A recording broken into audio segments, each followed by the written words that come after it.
Come on.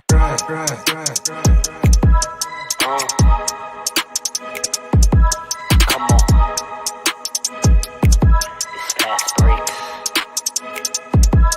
Listen.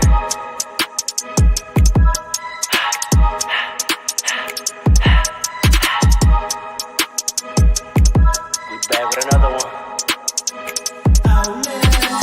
Fast breaks, yeah, we coming with the takes. Never early, never late, but we always push the pace, yeah. Tape, y'all just view the highlights, man, we really watching games, yeah. You just watch from the stands, we run 3-man weeks, Paul, Dre, and Allen, yeah. Way more than a fan, we got love for the game, we don't have to pretend. Got it out the mud like you get it off the glass. I'm the run the fast break, throw me the outlet. Yeah, we got it out the mud like you get it off the glass. I'm the run the fast break, throw me the outlet. We on the break, it's fast break. We on the break, it's fast break. Let's go.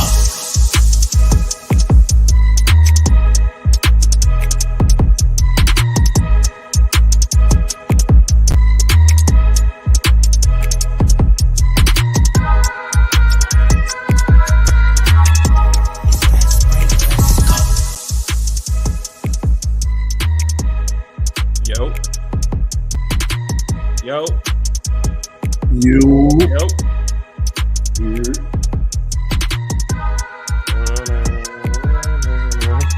Yeah. Oh, damn. I can see this man now. he came out the ether to say one thing and one thing only. Paul, tell the people you've been saying all week. Nah, say it louder for the people in the back. We can't hear you, dog. 6 in 5. There you go. Come on, man. Come on. It's just that simple. Welcome to Fast Breaks. It's just that simple. Welcome to Fast Breaks, audience. We are very glad you joined us and picked us today for your audio adventure. That's I like that special, Paul. That's Andre. That's Alan. That's Paul. Y'all don't care who I am. I'm just the steward of this ship. We call this ensemble Fast Breaks. You have to get it off the glass, and then you throw an outlet.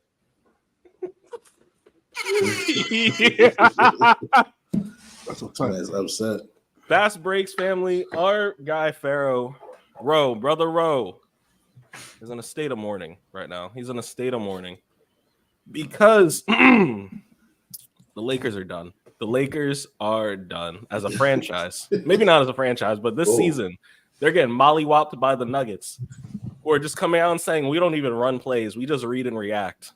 We don't even have a game plan. We just show up, and good things happen for us. D'Angelo Russell is actually our 16th man on the team.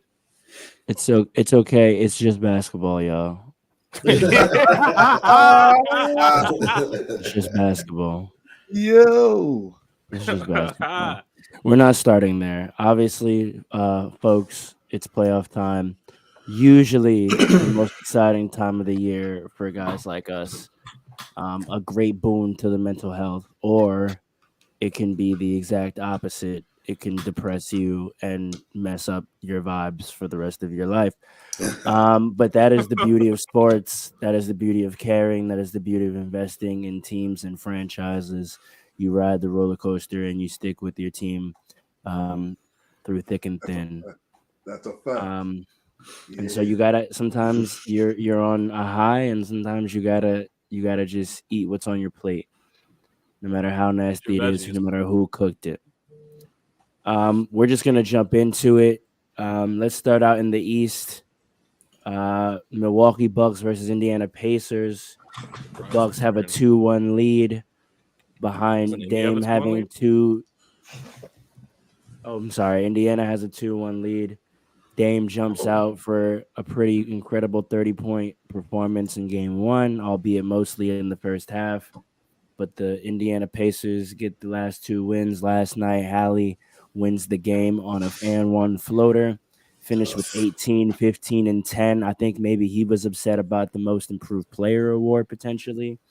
But also Miles Turner, who is not Clint Capella. Say it again for Paul. Say that Who is again for not Paul. Clint Capella. This man Finished said, with is he even that 29 much points better? and 9 rebounds, 4 threes, a plus How many 10. points? 29 points and 9 rebounds with 4 threes, a plus 10 from the floor. And they're getting it done. I think Dame had a lot to say after game 1, but I think the Pacers have, after that, come out and shown that they have adjusted to the playoff level. What say you all? What are your reactions to the first 3 games? Well, first and foremost, we have to take into account Giannis is injured, and that makes the most obvious take, obviously. But it directs a lot of how we view what's going on here, because if he's present, this might be a very different series. All that being said, there was a lot of Hallie talk after the All-Star game, people saying he's going down, people saying he was just, looking good in the beginning, yada, yada, yada. Look, that boy is nice. That boy is nice. And right now, injuries happen in the playoffs. It's a factor, happens to everybody, right? We've had great players play through injuries. We've had great players unable to play through injuries because of how severe they are. Things happen. But the point of the playoffs, great teams are the teams that can take advantage of what they're given. That's what the Indiana Pacers are doing right now. They're getting a lot of production out of a lot of their team, a lot of their players, I should say.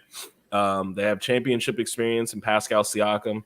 Hallie is just great, and they got a great group of core guys. So initially, I thought this was going to be a long series because of the Bucks injury, of Giannis's injury, and I was really depending on if he would be able to make it back by, say, game 4, game 5, whatever happens. But if he doesn't come back, if he doesn't, they got to stick it out for 2-3 more games. This might be a different thing altogether. Alan? It's been. I'm not gonna lie. After game 2, I really thought the Bucks figured out how to beat them, and it was just gonna be kind of like a stampede from here. Because I thought Halliburton was not playing well the first 2 games. I thought he still had that injury that we talked about a few weeks ago, but he still didn't shoot it well last game. But he picked it up, man. He got back to playing his old self. He had 11 assists in the first half. But the obvious point, the Giannis injury is really hurting them because now they have no help defense, bro. They keep playing that drop crowd with Brook Lopez, and it is killing them with Siakam. Siakam had 37 points, I think, in game 2, but they still lost. But they made a couple of adjustments, and they got no one to hold Siakam. And then all you gotta do is bring out Miles Turner. He had 4 threes, like you said, Pharaoh, and they just can't contain the offense. The Bucks just don't have enough offense, even with Chris Middleton going for 42. He had to struggle to get to 42. There was a lot of stuff, a lot of tough shots, a lot of tough threes he has to take. It looks like Dame might be hurt now, bro. I think it's a wrap for the Bucks this year. If I was them, I wouldn't even try to bring Giannis back. Giannis wouldn't try to come back probably game 4 and try to do competitive. But I feel at this point, game 4 is only next game. I know. I'm saying he's going to try to if not game 4, he's going to try to come back.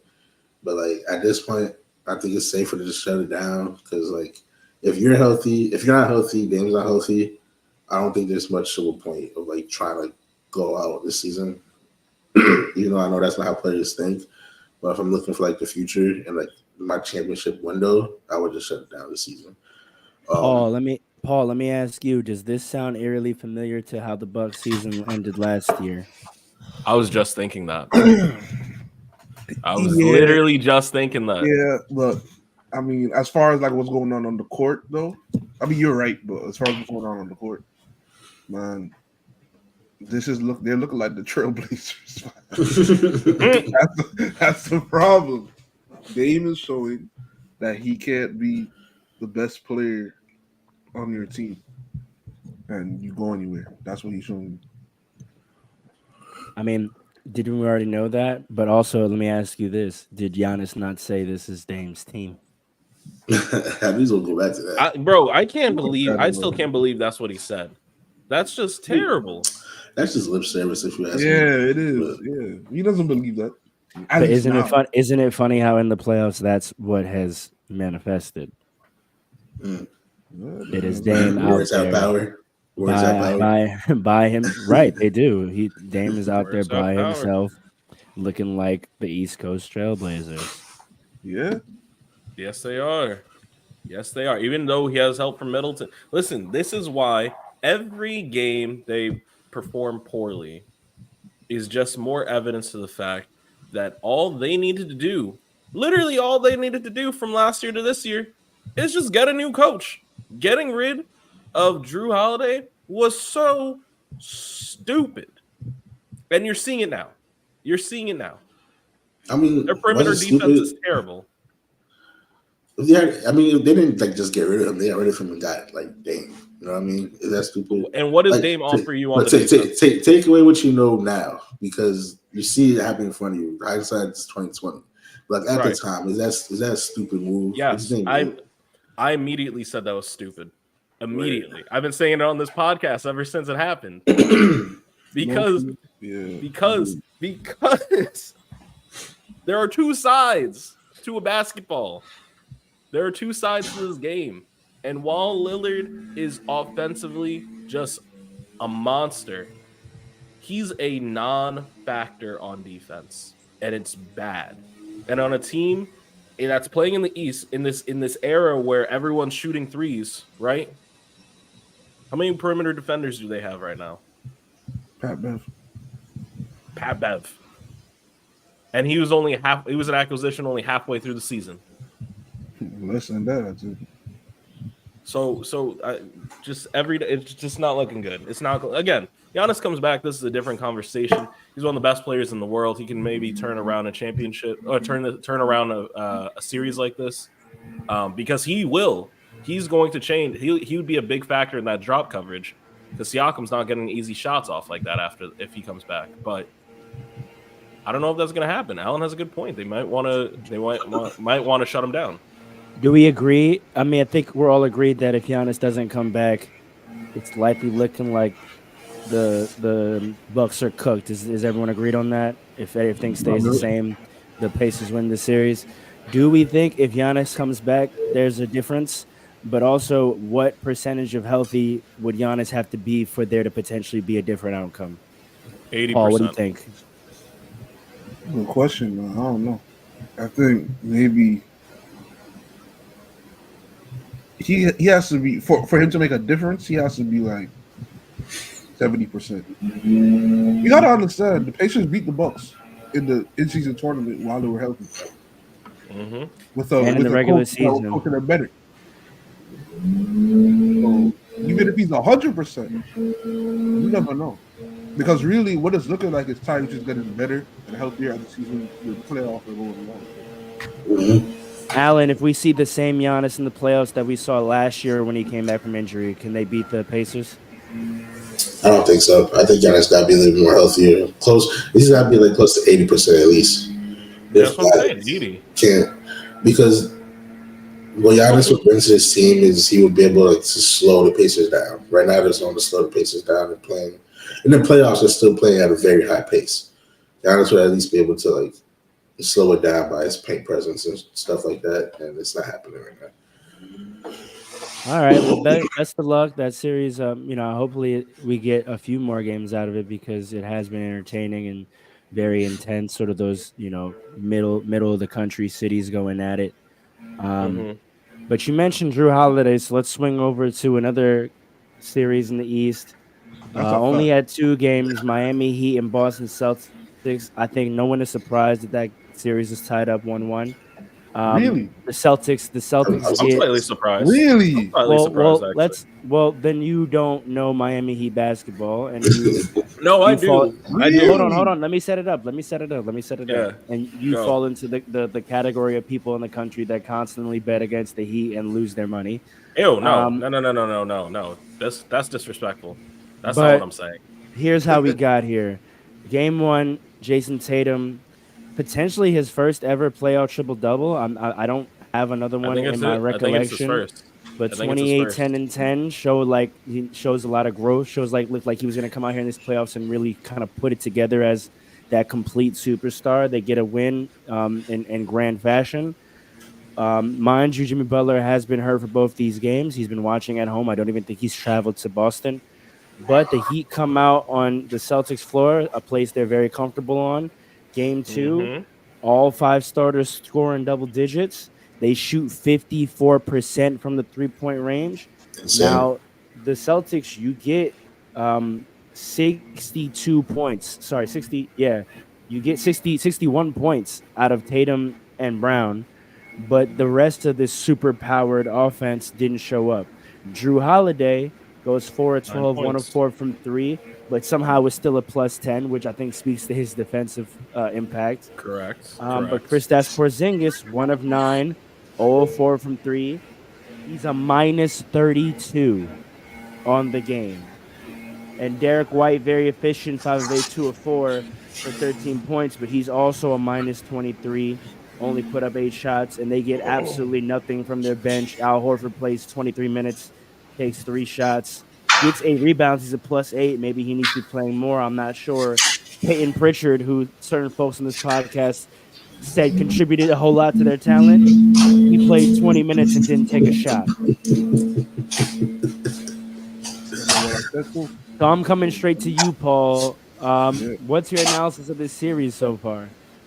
My analysis, my analysis is this: if the Heat without Jimmy Butler could get one game, why can't the Knicks get 4?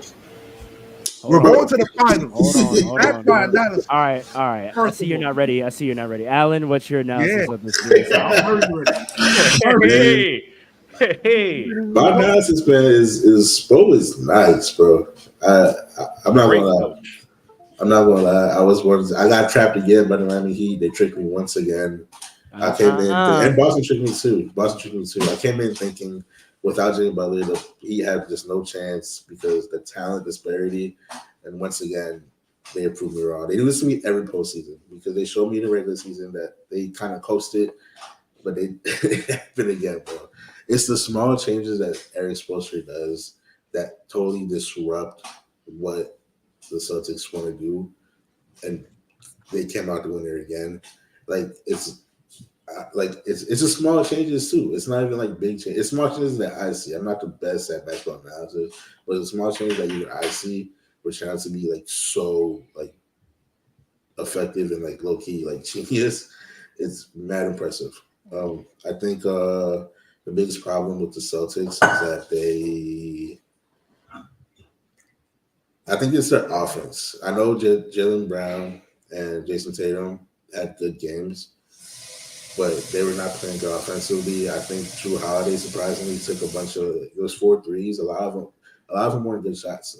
He took them in transition, contested, and Drew Holiday's a veteran player. He was taking some bad shots, and he was taking shots that he made during the regular season, but it ain't the regular season no more. The shot's not about to fall. That's exactly right. One of the small changes I think I saw they made is they put what's his name? Tyler Hero, who's not the best defender, which is weird. They put Tyler Hero, who's not the best defender, on Jalen Brown for a lot of the game. And I feel like that took away from the Celtics game plan of like using Derek White on like a bunch of screens and everything. And I think that stifled their offense a little bit. And I think those are one of the small changes that I saw, which completely took the Miami Boston Celtics out of the game plan. And now I feel like they didn't really know what to do all game long, even though Jason Tatum and Jalen Brown had great games. So it's just small changes like that make Derek Spoelstra is so good as a coach. So, Dre, before I pass to you, I just want to add even a little more context because I want us to avoid as a pod overreacting, right? I think, you know, the Celtics regular season record is supposed to imply a sweep in the first round, regardless of the opponent. I think casual basketball fans sort of think that way. Like, oh, if you're number one seed with 64 wins, it doesn't matter who you see in the first round; it should be a sweep. I think informed basketball fans like us should know better, right? I think Alan, you said that he'd do this every year, but I think that that's a reality that we have to accept. That like whatever we see from this team in the regular season, we just know that's not going to be the case the postseason. So I don't think, although Paul is probably going to vehemently disagree with me, I don't think there's any shame or overreaction that needs to happen from losing a game to the Miami Heat in the playoffs. They're incredibly well coached, and then also I think going back to our talent conversation, I think people sleep on how talented this Heat roster is. Now you can say it was defensive lapses that led to all five of their starting five being in double digits, but with the offense that Spo runs, you're talking about Jovic, Caleb Martin, Bam Adebayo, Tyler Hero, and Jamie Vasquez. Those are five incredibly talented and high IQ basketball players, right? Like we're not talking about bums getting off, and they played the whole game, right? Whereas Boston, gave 20 minutes to Peyton Pritchard to do nothing, and 23 minutes to Al Horford to just get 8 rebounds. Bam Adebayo played 40 minutes. Tyler Hero played 40 minutes. Jamie, who's a rookie, played 31 minutes in a playoff game, right? Like they didn't waste a ton of minutes on guys that weren't being productive. And even where they did give minutes, Highsmith 26 minutes, he comes in and hits 3 threes, 3 out of 5. So I think what Alan's saying is right. Game plan is what's happening. But I also think we're coming into the series. People forgot that for the last 2 playoff runs, the Heat haven't had Tyler Hero. Mm-hmm. I think Tyler Hero gets forgotten about a lot. I think people forget that when the Heat first went to the finals of 2020, it was because they had a legitimate big 3, right? Jimmy Butler, Bam Adebayo, but Tyler Hero, and that was a young Tyler Hero who can just score. And I think what he's showing in these playoffs, going back to the playoffs, he can do a lot more now. He's evolved, right? 24, 14, and 5 in a playoff game in Boston. That's a serious player. So I think we even have to temper the they don't have Jimmy sort of narrative because yes, they don't have Jimmy Butler, but it's not like Milwaukee where they don't. If Dame were to go down and be like, oh, they don't have anything, right? Like they still have still a very, very good team, and the Celtics only lost by 10, right? If you look at the quarters, the Celtics win the first quarter by 1 point, they lose the second quarter by 4 points, right? So it's a neck and neck game. The game is really just lost in the third quarter, which is when those adjustments were made that Alan's saying, right? Spo comes out of halftime, and the Heat win that quarter 27-18. The Celtics battle back and then lose the fourth quarter by 4 points, and they lose by 10. So I think, we have to see what Mazzulla can do, obviously. But I think it's one of those, Spo pulled out a card, it worked, and now we see if they make an adjustment back. But I don't think it's that's why I said I don't think this should be a super shocking result that the teams are tied 1-1. But with all that context, Dre, what are you thinking to wrap it up? Well, so I just want to – there's a lot said here, a lot that I agree with, a lot that I don't agree with. I'm going to start with the very beginning of this where I'm not surprised that it's 1-1. I'm surprised at the Celtics' reaction to this, right? You're the number 1 seed. You have 64 wins, and you're going up against – this isn't a regular 8 seed, all right? For all the reasons we said. This isn't a regular 8 seed, okay? This is your moment as the Celtics. You see Jimmy Butler is out. That's blood in the water. This is your time. They're going to make adjustments, okay? This is a polished team. You can't lapse. What I think happened with the Celtics is they fell into the trap. As always. Jimmy Butler's down.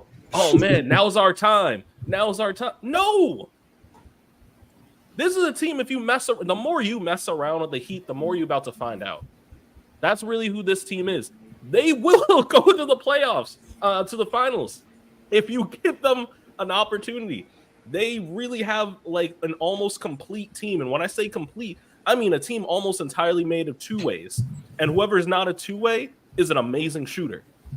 You can't play around with a team like this. You can't play around with a team like this. Kristaps Porzingis going 1 for 9 is terrible. All right? That's not great. You need people. Yes, of course. Jason Tatum and Jaylen Brown are going to go off. The Heat have already accounted for that. But guess what? 5 starters in double digits is a lot more than 2 or 3 in double digits. This team has to be more polished, and they have to play like they're polished. You're the number 1 seed. You have 64 wins. That's really cool. But you're going against a juggernaut. And guess what? If you're the Celtics, this is your time right now. Joel Embiid is hurt. Giannis is hurt. Jimmy Butler is hurt. The path looks good. The path looks looks amazing. Let me ask you this though, Trey. Let me ask you. So not to cut you off. I don't know if Sure. you want anything, but I just want to. All I was going to say, yeah. and you can answer. All I was going to say is now's the time not to be like, we're so great. Let's play down to be polished. Continue to be polished. Don't take your foot off the gas.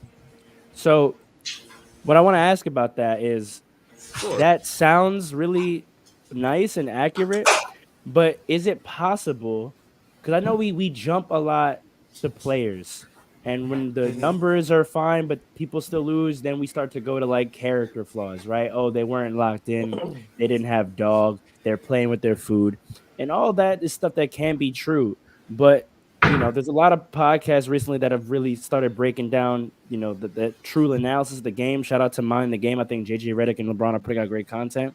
My question is, when you get your 2 best players to show up efficiently too, mind you, like both Tatum and Brown shot well from the field and got their points, and then the opposite team has 5 starters go off. When you see a Kristaps Porzingis go 1 of 9 and 4 of his 9 shots are from 3 and he misses all of them, and he only has 8 rebounds, he's a -32. When you see Drew Holiday, who you say the Bucks were stupid to let go 4 of 12 and have 4 fouls, how much is that the Celtics playing with their food and Mazzulla getting outcoached by Spoelstra? I mean, when I say the Celtics are playing with their food, what? How many threes did they shoot in the game? In game 2, they shot 32 threes. The Heat shot 43. Right.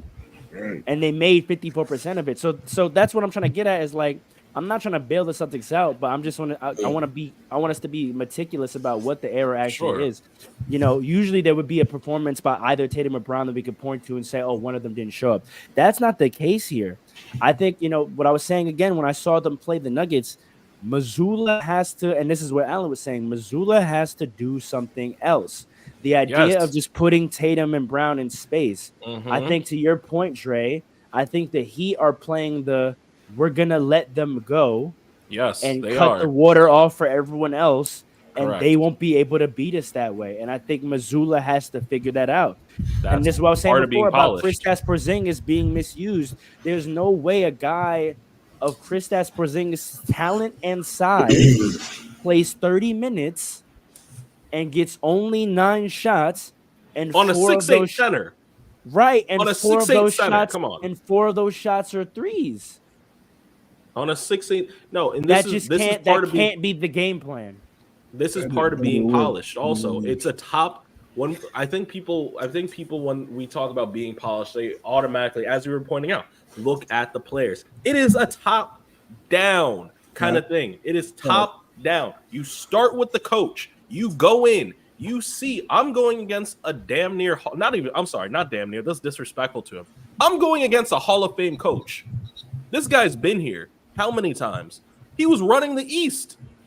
This guy was running the East for half a decade. So, this is the guy you have to be able to play up to his level. You have to match him. You're not making those adjustments. You're letting, your star players are going to go off because they're star players.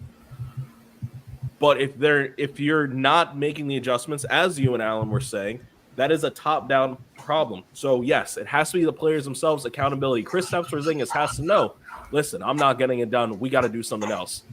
Coach isn't seeing it. Let me go talk to him. Let me go do something. But the coach has got to make the adjustment too. Mazzulla's got to make that adjustment. Does Porzingis? Okay. I want to say this. I'm not wilding out and comparing Porzingis to like a Jokic or anything like that. but do we believe Porzingis has the skill set where they can run more offense through him through high post action or low post action? Yes. When he was on the Knicks, they tried doing it, and he was able to do it. Why has no coach thought to use him in that way again ever since he left the Knicks? Why do we think, Paul? Excuse me, Paul. You're a Knicks guy. Why has the day since he left New York, no one ever thought to use Porzingis in the same way that he was being used when he was the best version and the most productive version of himself? Why do coaches refuse to look at him that way? Well, when he came back from the injury, he was afraid to really bang in the post. Like, people gotta remember, he's not like a strong 7'2". He's very tall, lanky. He's not weak, but he's not. He's not soft. He's not a soft player. He's not soft, but he's not strong though. So what I'm saying is, when he just came back from the injury, I don't think he wanted to go down in the post. Right now, I know he said that he wants to be utilized in different ways here and there and all of that, but at the same time, in order to be utilized in different ways like that, he might have to get the ball a lot more than he gets it. Has been getting it since he came back from injury, from the ACL injury on the Knicks. So I think he's kind of accepted. Either he wants it or he's accepted. I'm just going to shoot threes. The NBA has evolved. Let me add to that. I could be more dangerous out here. Either way, he's accepted it. Like, he's been on different teams now, and they all use him the same way. And he's 7'2", 7'3". Like, I'm not buying that all these coaches are just dumb and not using him in the way that he wants to be used. I think he's comfortable taking all them threes. And it's not that he's soft, because I've seen him paint, but right. He just got comfortable. We can move on. I just want to pin this because we'll come back to this when we talk about other teams. It's only been 2 coaches that he's had that have used him continuously this way, right? It was Mazzulla, and then it was Kidd before him, right? I think, unless I'm missing a team. No, he had Carlisle on the Mavericks. Oh yeah, Carlisle. Yeah. Right. So it's 3 coaches. I think there's something very similar about those 3 coaches, and I think. When we talk about this series, I want to re-examine this idea of the modern NBA, because there are teams right now in the NBA that are being incredibly successful. One, with a player in the starting lineup that can't shoot, which if most people would think in modern NBA can't work, but probably the best team in the NBA right now is proving you can absolutely run a successful offense in modern NBA with a starter that plays 30 plus minutes and can't shoot and never does shoot a jump shot. So also Ben Simmons, all the Ben Simmons haters, maybe we have to start thinking about coaching with him as well, because everyone's like, oh, he needs to shoot. I could tell you 3 players right now that are productive playoff players and starters on the teams that don't even shoot. Ben Simmons needs to play. He can't be a true. The thing with Ben Simmons, he's got to get out there. I'm going back to like when he was healthy in Doc Rivers, right? Like, I don't want to hear that it was because he couldn't shoot. There's ways to use Ben Simmons that are productive. And then I would look at their opponent and look at the way Spo uses Bam. Like, you can't tell me, like, I'm not saying they're the same player, but you can't tell me that Bam has certain ball skills and IQ skills that are heads and shoulders above Porzingis. Porzingis can handle the ball. Porzingis is a high IQ player. But what's the key though? Coaching, being put in position. It's not just that. He's the guy. Bam is the guy on the Heat right now. Even when Jimmy's there, sometimes he's the guy. He's the guy in terms of he's an offense initiator, and they run it. They use him. Same thing with like Draymond, right? All those years where Draymond wasn't really a great shooter. Like, you can a guy who plays out of the mid post and low post that has IQ and the ability to handle and move the ball. That's you can unlock high level offense. And I don't understand how the Celtics don't view Kristaps as a cheat code in that way, where you can put the ball in a 7-2 guy's hands, and you have the two of the best wings in the league, like, and you can move the basketball, run post split actions, run handoff actions. I don't like there's a more evolved offensive version of the Celtics that I think they're going at. The Heat, I think, are the perfect team that they're going to have to get to. They're going to have to get to that next level of execution in order to beat them. And quiet as they're kept. ball dominant, man. If they can figure it, ball top dominant. That's the style, though. That's what they're being coached to do. Is my point. Like, they're the style of offense they're running, and that's is for them to do that. And I think that's a problem.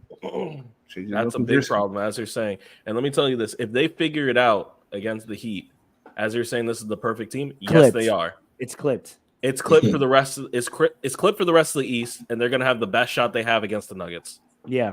That's why I like this. Right now, they're not going to the finals. I promise you, they're not. I'm sorry. We'll get to. Hold on. We'll get to that. To that. But Dre, put a butt on that point, because I think that's the point. That's it. That's the point, right? I don't think I gotta say nothing else. That's what it is. If they figure this one out, then they'll have it. But this is their test. They have to go against this kind of coaching and figure it out. And let me say this. Sorry. Yeah, go last. ahead. No, go ahead. And if they don't figure it out, and the Heat show the rest of the East, this is what we're bringing, and nobody else, like everybody looks at the Celtics and can't figure out what to do, keep going back to the finals, bro. Especially if Jimmy comes back.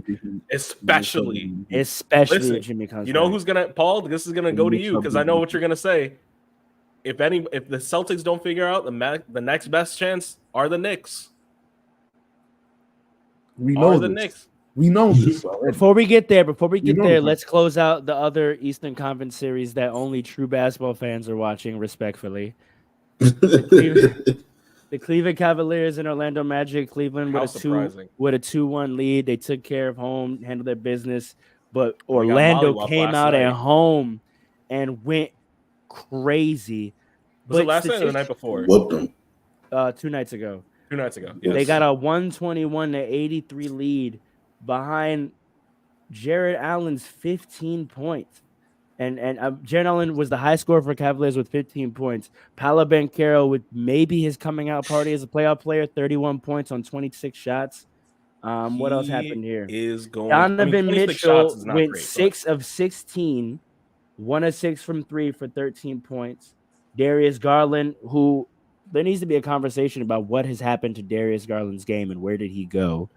2 of 10 in 30 minutes for 5 points and negative 22. Frank Wagner puts in 16 points. Jalen Suggs goes off for 24 points, 9 of 11, 3 threes, a plus 25 from the field. Talk to me. I mean, do we think this game is doing anything, or is this just one of those playoff games where, you know, a team sort of figures it out, a guy gets hot, and you get one, but we're not moved? I'm gonna come back to you, Alan. What do you think? Yeah, I think it's definitely something for sure. I think, remember how you just said all that stuff about how it's easy to get caught up in like the narratives about like the players, what do you call it, like the characters. Character, yeah. I think that's exactly what happened in Cleveland. I think I watched it. I didn't see the whole game, but I saw I think the first half they came out kind of lazy. Like there was no energy. There was no energy, especially with Darius Garland. Meanwhile, Paolo went off. Paolo was hitting these mid-post shots. He was putting people to work. And the whole thing with these two teams is that they're both really good defensively, but Orlando was not supposed to have this much offensive power. And now they got Jalen Suggs going off. That's the recipe for disaster if you're Cleveland. Cleveland kind of has like these breakdowns. We saw it last year with the Knicks. They play kind of soft. Not kind of soft. They play very soft, and like there's two big men, Jared Allen and Evan Mobley, not do well in that series. I feel like it's starting to happen again. Where like they kind of get complacent. Off of nothing, by the way. Like over what? Yeah. I feel like they got kind of arrogant. They kind of beat Orlando pretty easy the first two games, and it feels like kind of, I don't know. They just kind of close. I don't know. It's weird. Cleveland is a weird team. I don't know if it's like get us ready for the offseason. I don't know. Cleveland is a weird team.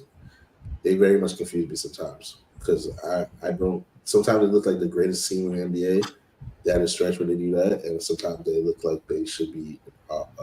They should be already out the playoffs, but.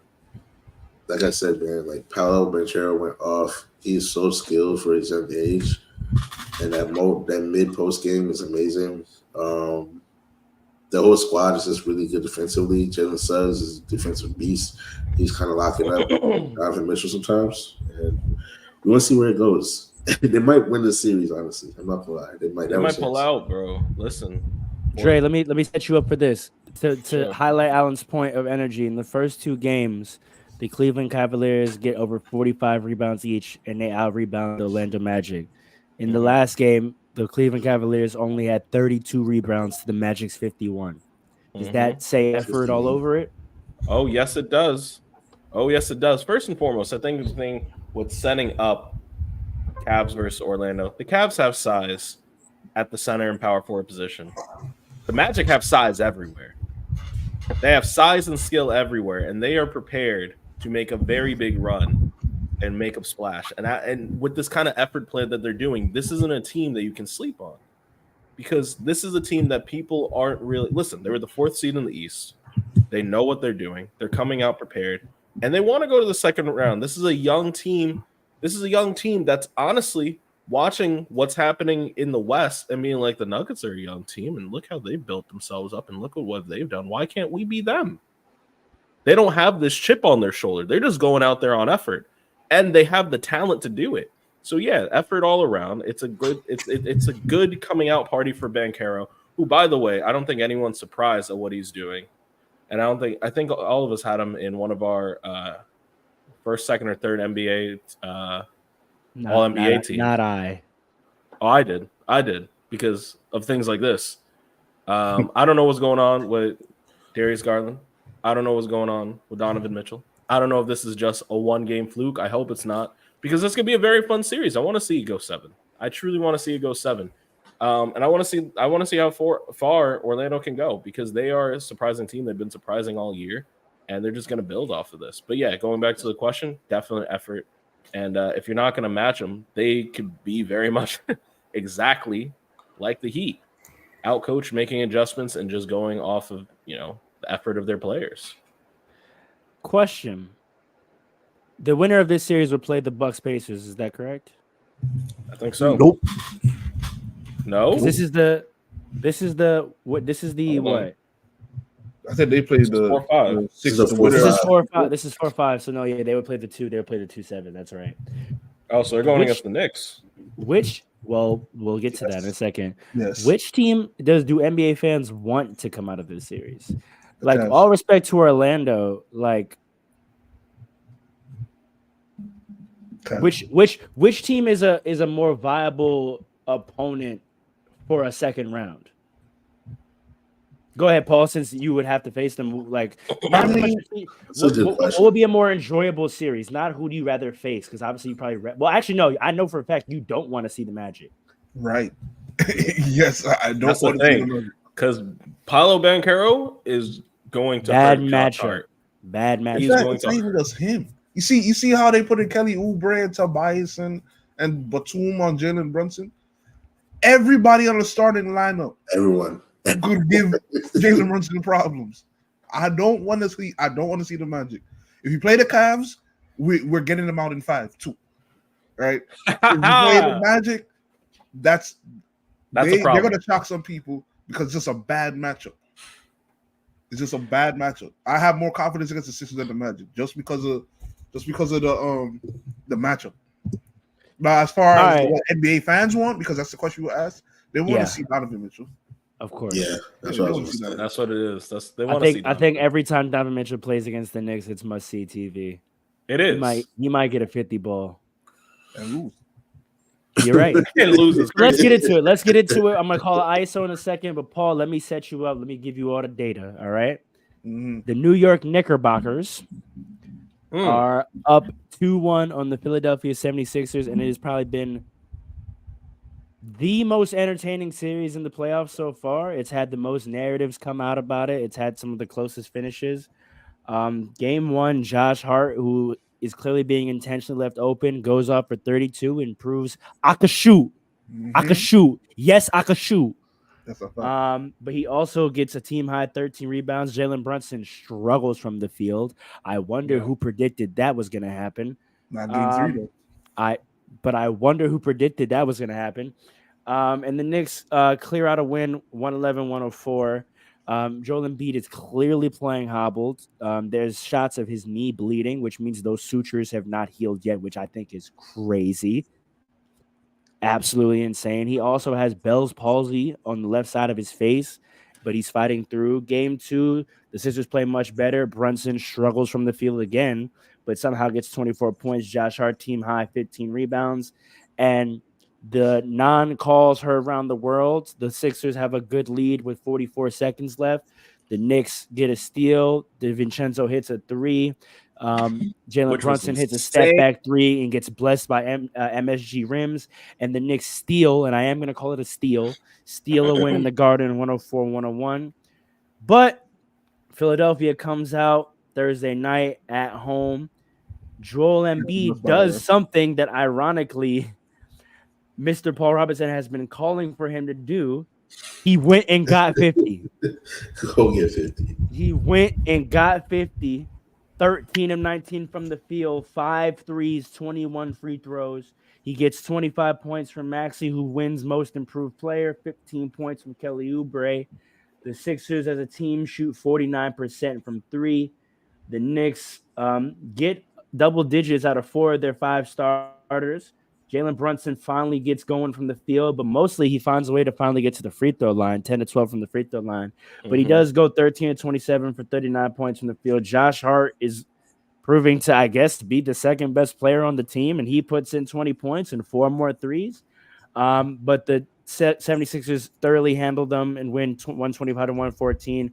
But once again, there's another story coming out of it. Embiid with a questionable move on Mitchell Robinson, pulling his leg in the second quarter or the first Very quarter. unsportsmanlike. Very unsportsmanlike. Very unsportsmanlike, but not totally out of Embiid's character if we look back in history. No, that's a lot of information. People Yes, that's a forget lot that. of information. Paul, what is your? You can get hyped for a second, but then I really want to know what your breakdown of the series is, especially about what happened last night, whether that shakes you or moves you at all, or whether you saw an adjustment that the 76ers make that Tibbs has to react to. ISO. I mean, listen. I'm going to break it down, and my breakdown is why I'm going to be hyped. The Sixers, first of all, game 2, right? Maxey pushes off Josh Hart. Nobody cares about that, though. You look at the tussle over at when Maxey has the ball and he falls down. If you look at the angle right underneath the rim, which is the best angle because it happened by the baseline, you see Maxey swinging his elbows. He threw himself to the ground by accident. So I don't care what the NBA, the 2-minute report is saying. If you watch it, you see it, right? That's the first thing. The second thing. Let him go. I don't even let him go. No, it's crazy. I actually don't even disagree with him. Let him go. The second thing. You're coming back home, Andre. I appreciate it. The second thing. Oh, we're gonna get to that. Yeah, let's get to that too. The second thing, right? Why is everybody mad about non-calls in the last 10 seconds of the game? Charmin. Like, what are we talking about? We don't. It's the end of the game in the playoffs. At the end of games, we know in the NBA, the refs they swallow their whistles. So you're telling me they're not going to swallow their whistles at the end of a playoff game? Are you crazy? Come on, man! Like you gotta be that was expected. That was expected. First of all, second of all, Joel Embiid is dirty. Joel Embiid he literally targeted. I don't think he did it on purpose, but he was very reckless in what he did, kind of like Bam, very reckless. That ankle that he injured is the same ankle that was giving him problems that he had to recover from to even get back to playing.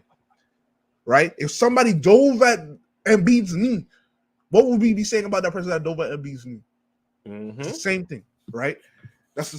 And they got blessed. Don't test Josh Hart, by the way, because he might go. He's that kind of teammate. He's not like that. He's not dirty. He's just loyal. Them Villanova boys ain't built like that. That's also, I wanted your take on this. I don't want to cut you off. I'm going to let you go. But the fact that no one touched Embiid after that, apparently this team's supposed to represent New York, right?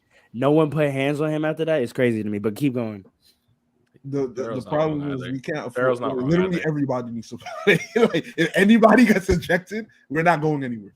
But we have to play perfect basketball. But anyway, Embiid not being ejected, I'm not surprised at that either. Because the Sixers were complaining and running their mouth and chatting, and the NBA responded. Plus, you don't want to decide a game. If Embiid is out of that game, we're blowing out the Sixers. We're blowing them out. Right? So they're not right. They're not gonna throw out Embiid. That's the second thing. And he's the second best player in the league. They're not gonna get rid of him. Yeah, exactly. Yeah, it's gonna take a lot. He's gonna have to fight.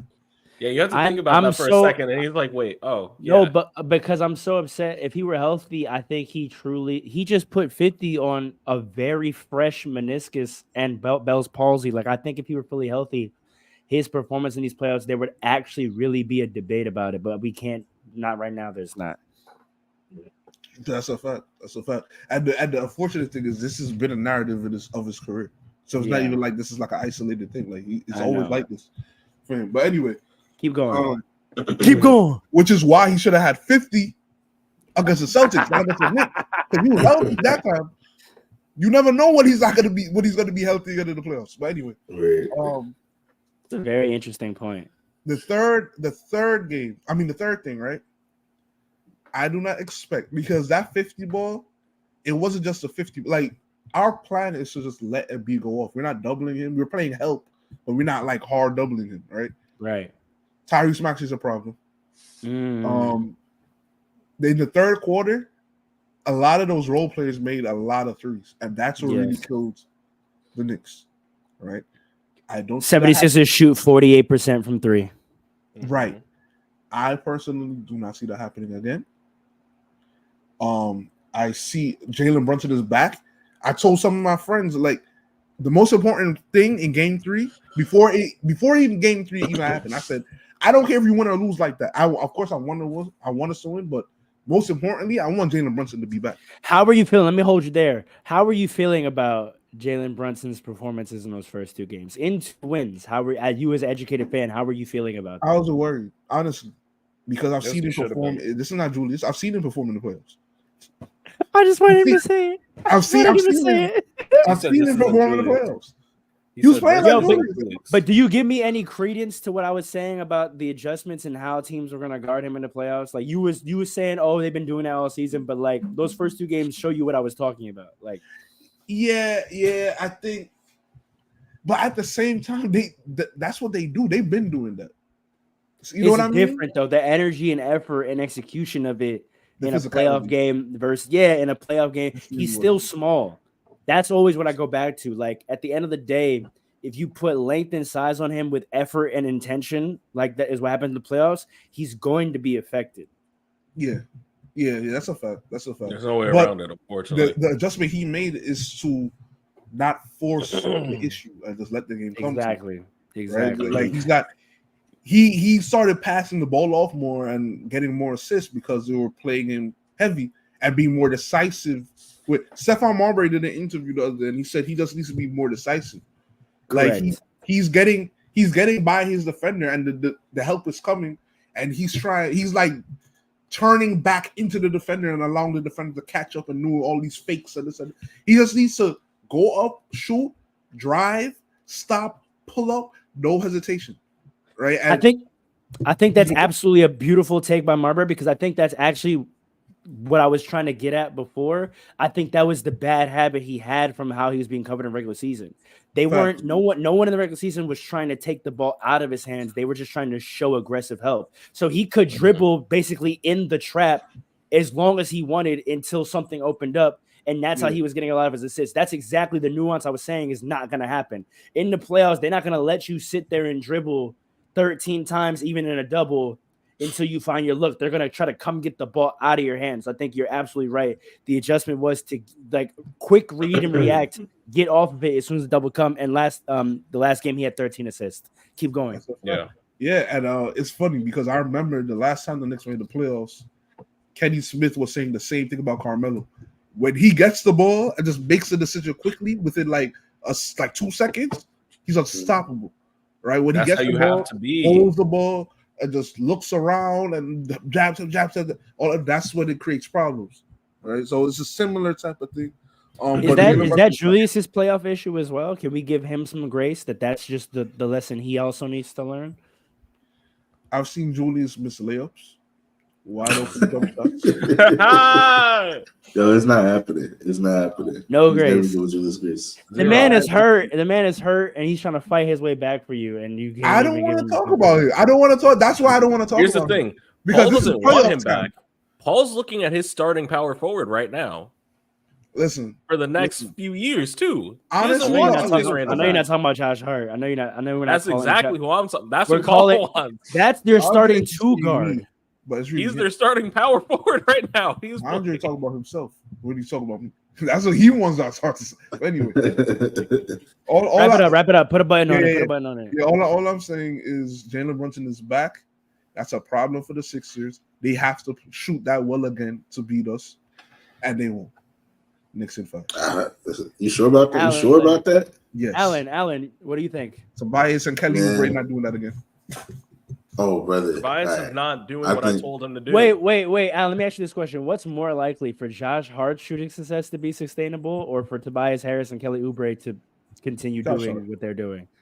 I think the latter. I think Kelly Oubre and Tobias can continue it more. I think that's more likely. But Paul, like, if you're very confident in the Knicks, I think you should be. I think they're the second best team in the East. But I'm gonna say this: I think Game 4 is like a borderline must-win for the Knicks. I don't want to give this team life, bro. I agree with that. I agree with that. Y'all do not want to give this team life. From what I saw in Game 3, the Knicks should be nervous, bro. Because they think they're better than you. They're nervous. Yes. That's the big mental thing. They think they're better than you. They think that. And also look at how the games have panned out. It's been close games.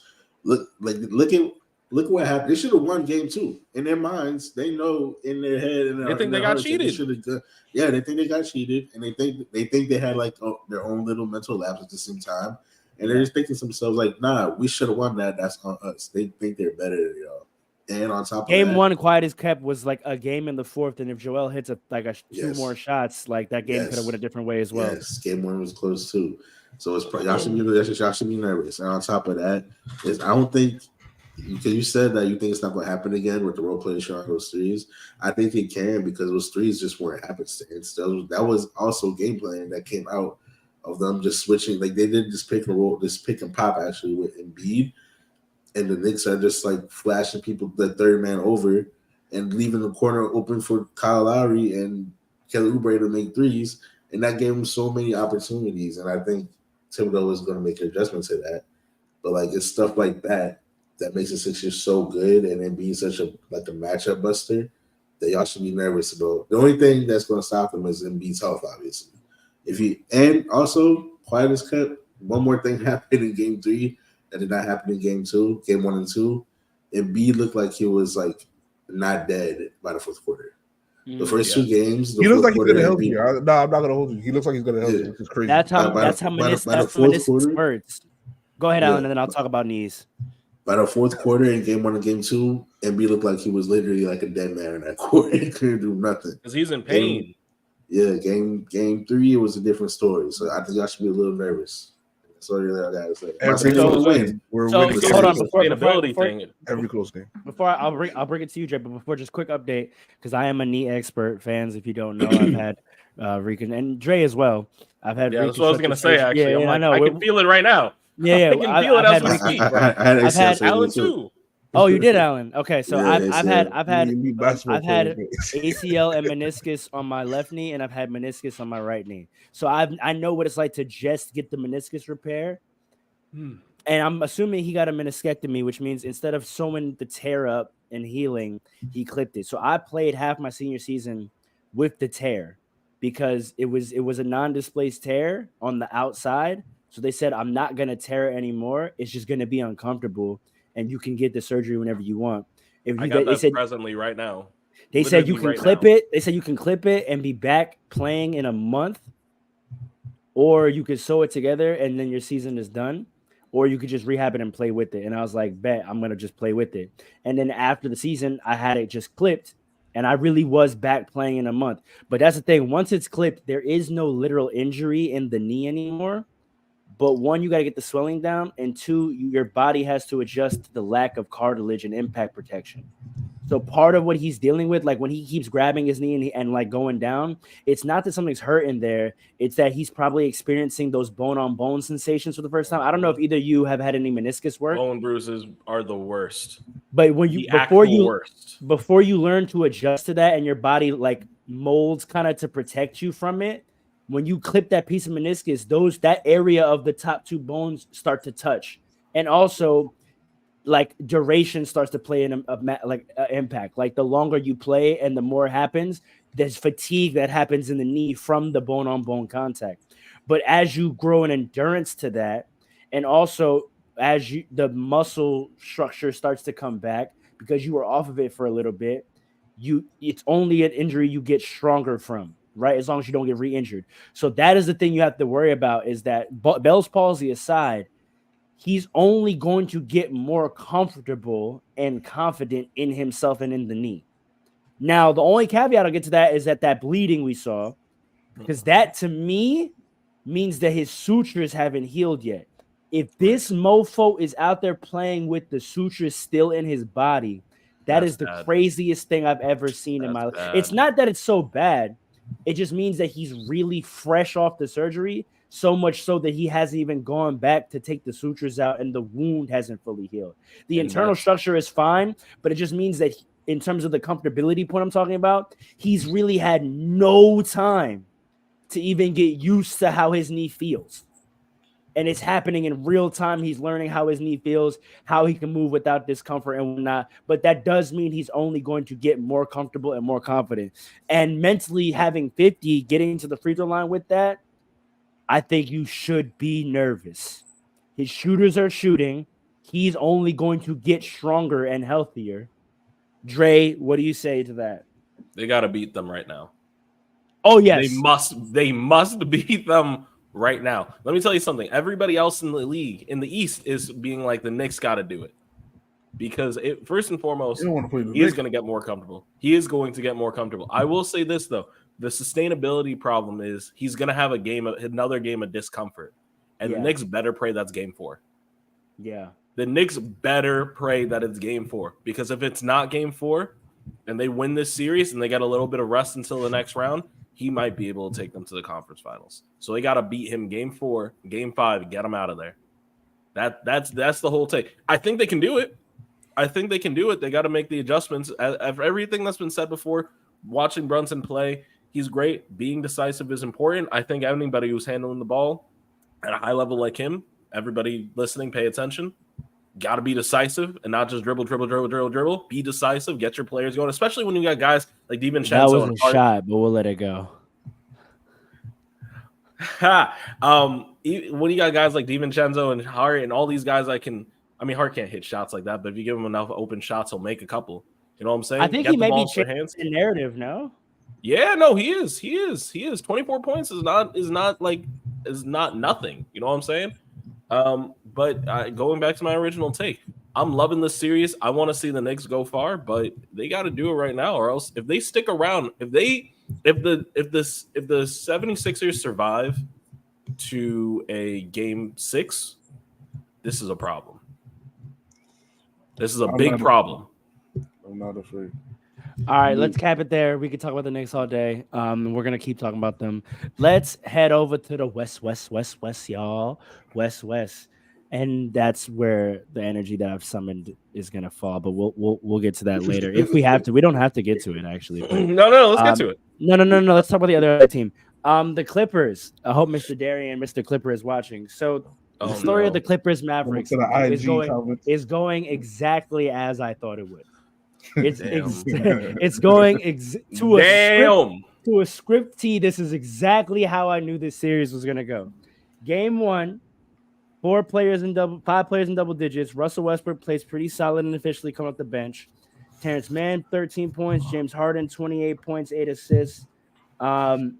Zubac, 20 points, 15 rebounds. Uses his size and he bullies the bigs of the Mavericks because they're not playoff tested yet, right? Whereas Zubac is. And Paul George does what he needs to do. Kawhi doesn't play. He's inefficient, which was my first sign. He had to find it, but he found his way to 22 points. And they survived 64 points between Kyrie and Luka Doncic. But the role players aren't ready yet. PJ Washington, 4 of 10. Derrick Jones, Daniel Gafford isn't productive, and they don't get really anything out of their bench. Tim Hardaway plays 16 minutes. He has 6 points. And they only win by 12 because they're at home, right? Just as I predicted, Kawhi comes back. Many thought he were done. Kawhi comes back, and now the Clippers have to readjust in the middle of the playoffs to playing with Kawhi Leonard, whereas the Mavericks have been rolling for months. PJ Washington, game 2, 3 of 4 from 3. 5 of 10 from the field, he gives you 18 points. Derrick Jones, they figure out how to use him, 10 points. Kyrie Irving still struggling a bit from the field, but he gives you 4 threes, and Luka Doncic pours in 32 points. Kawhi Leonard comes back. He goes 7 of 17, 0 of 5 from 3, only gives you 15 points. Paul George, Mr. Consistently Average, gives you 22 points again. James Harden, 22 points, 6 rebounds, 8 assists. He tries to find it, but you get nothing from Terrence Mann. Russell Westbrook goes 2 of 9 from the field. Norman Powell goes 2 of 10 from 3 because his shots are coming from different places now. They shoot 26% from 3, whereas the Mavericks shoot 42%. The Mavericks get 27 free throws, and they win that game. They steal one, 96-93, but now they're confident. Now they know they could beat you, and now they have home court advantage. Mm-hmm. They come out in Dallas, the big arena, and they put it on them. 101-90 is the final.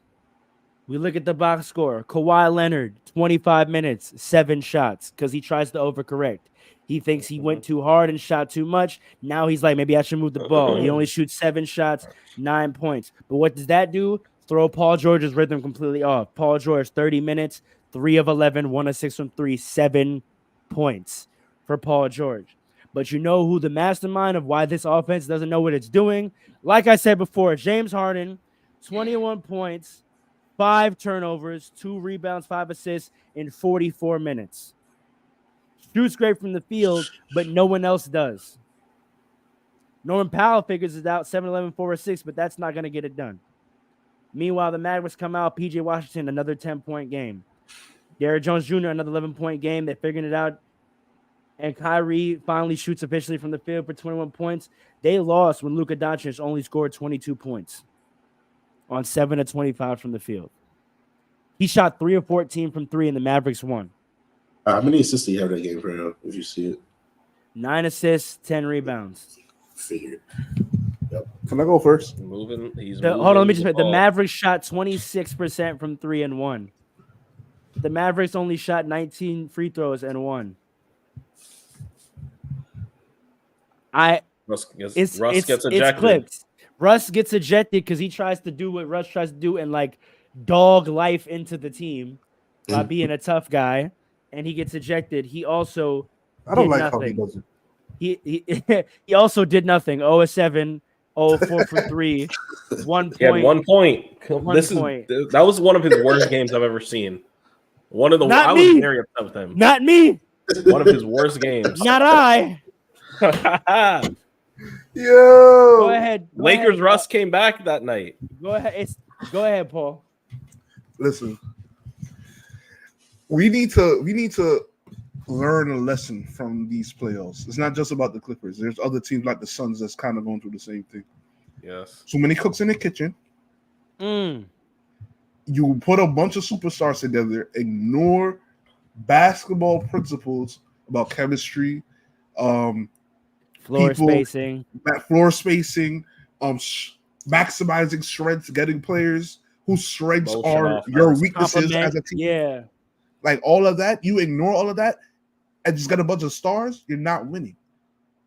You're not going anywhere. And you might get eliminated in the first round, disappoint. We should have learned that over the past like 10 years, where all these teams tried to replicate what the Heat did, right? And then what the Warriors did, and it doesn't work. The problem with the Clippers is a similar problem to this problem with the Suns. They have a bunch of guys who are talented, but everybody cannot eat the same way. The Clippers have become James Harden's team. That's what I took. Which spells death. You give it. He cannot be your best player. You're putting the team in the hands of James Harden. Think about that. He just can't be. You're putting the team in the hands of James Harden. You know what I mean? Like we gotta understand that Paul George is used to having the ball in his hands. Kawhi is not some type of just 3-point. Like that's not what he does. That's a secondary skill for him, right? Westbrook is coming off of the bench, but he's not a regular bench player. He's going to play a lot of minutes. Who else? Powell. Say that again? Norman Powell. Norman Powell looks good as usual.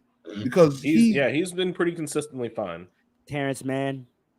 He needs to be Terrence better. Mann is being utilized. That's the real team. That's the real team. That's the but real team. They have to play behind all these washed up stars. Right. If they utilized those role players more instead of just trying to cater to these superstars that they have, and I think Tyronn Lue knows this too, they would have a better chance against the Mavericks. And it's not because Westbrook is washed and James Harden is washed and Kawhi is washed and Paul. It's not because of that. It's because you would put in guys who are comfortable being role players. That's why I keep saying everybody can't eat. That's why I keep saying that. So that we're going to see the Mavericks beat the Clippers. You're going to see the Timberwolves beat the Suns. And then everybody's going to look at Westbrook and Harden and complain and say, they can't go anywhere. What's going on? Blah, blah, blah. You keep teaming them up with all these different superstars. It's not going to work out. Because everybody, being a role player is a serious thing. Let's just talk Carmelo Anthony. And I'm going to leave it here. Let's just talk Carmelo Anthony. Talk about the adjustment mentally that he had to go through to go to the bench. That's a big thing. Now, if you're in a starting lineup and you have limited shots, it's a similar shift because you're used to having the ball in your hands. And that's a big. Now, every shot you take, you have to make. And you have to play defense now because if you're not playing defense and you're not getting the ball, then what are you doing on the court? But even less so that, yes, every shot you make is more measured because there's less of them. But it's also when you're getting less shots, it means you have to be acutely aware of when and where they're going to come. And so if you're not ready, if you're not making yourself available, you're not in rhythm. When you're a guy that knows I'm going to get 20 shots, you can kind of just play because you know the ball's going to find you and you can work your way through the game. That's when they say letting the game come to you. Quiet is kept. Only stars get to let the game come to them because the game is only going to come to the stars. This is one of the most underspoken about things ever. As someone who's like been one of the better players on a team, but also been a role player and has had to shift through that on the same team before. When you're a role player, it's so easy to play and like get no shots. So that whole idea of like let the game come to you as a role player, you actually can't do that. As a role player, you actually have to read the game almost more than the stars. And this is why guys like a Caruso, like a KCP, like some of the best role players that, you know, in the NBA these days, like a Michael Porter, your role is to be able to read what's happening around the stars and make yourself available and productive, right? Like you have to go make the game. That's how the stars get to let the game come to them. The stars can read how the defense is reacting to them, and then they're reading how their role players are positioning themselves and looking at what their options are, and they're letting it come to them because the ball is always going to find its way back to them. As a role player, you have to be able to analyze where your spots on the floor are, what's the best opportunity to get yourself to provide assistance to the star players, and how to have impact. So when you're a player who hasn't been honing that skill, because the offense has been facilitated for you, sometimes you don't have that skill, right? You don't know how to read again. You don't know how to move off ball. You don't know how to cut and screen away. You don't know how to find your spots, how to be timely, how to put yourself in an available position for an outlet, pun intended. So I think just to put more color to what you're saying, like that is a skill of being a role player, not just like making shots in low volume and being comfortable with your ego. It's like you have to mentally work so hard just to get little opportunities and have impact, right? So when these guys, when they say, you know, oh, they didn't get any shots, they didn't put it, like that's a work thing. It's coaching as well, but it's a work thing. You have to work to make an impact on the game as the role player with effort and energy. Right. I think they haven't tried to do that. And I think Tyronn Lue hasn't tried to make an offense that would actually treat these superstars like role players because he's like, they all want the ball anyway. I think he knows they're not going anywhere. He's not surprised about anything that's going on. He's like, no, we're not going. That's really crazy because that shouldn't be your mentality as a coach. But which stars on this team besides Russ, who I think is trying to adjust into being a role player in a six? Well, Dre, let me ask you this. Yeah. Maybe a controversial question, but that's where we go to the hot take specialist. Did Kawhi coming? I kind of already teased this, but did Kawhi coming back help or hurt this team? Hurt. And that's the most surprising thing because he's a playoff killer. You would think, but you know the thing is, it's the timing also. It's the timing. This is why the Bucks are going to have problems. You know which team isn't going to have a problem actually? The Heat. The Heat are the only team that are going to make that kind of adjustment because they're playing whether Jimmy comes back or not. They're going to play the same way. Yes. When Kawhi comes back, everybody moves down. Everybody moves the ball, trying to get and it's running through. They're trying to run through him, but that's not how it works on a James Harden team. On James Harden team, you move through him, and on a Paul George playoff team, you move through me. So you got three guys saying we're gonna do whatever we want, and Norman Powell's like, I'm right here. Hey, I'm right here, bro. Come on. They got to figure something out. I think Paul might be right on the money. Ty Lue might be looking at this and being like, wait a minute. This is not how they have to make a number of adjustments. He knew that in the regular season. So wait. So stay right there because I'm gonna take this to Allen because we talked a lot about coaches and I think we all agree that Ty Lue is one of the best coaches in the world. So if this is an issue, do we give grace? And I'm asking you, Allen, do we give grace to Ty Lue? And is the question of did Kawhi come back hurting them? Is it a question of does Kawhi coming back unfairly challenge Ty Lue in creating a game plan?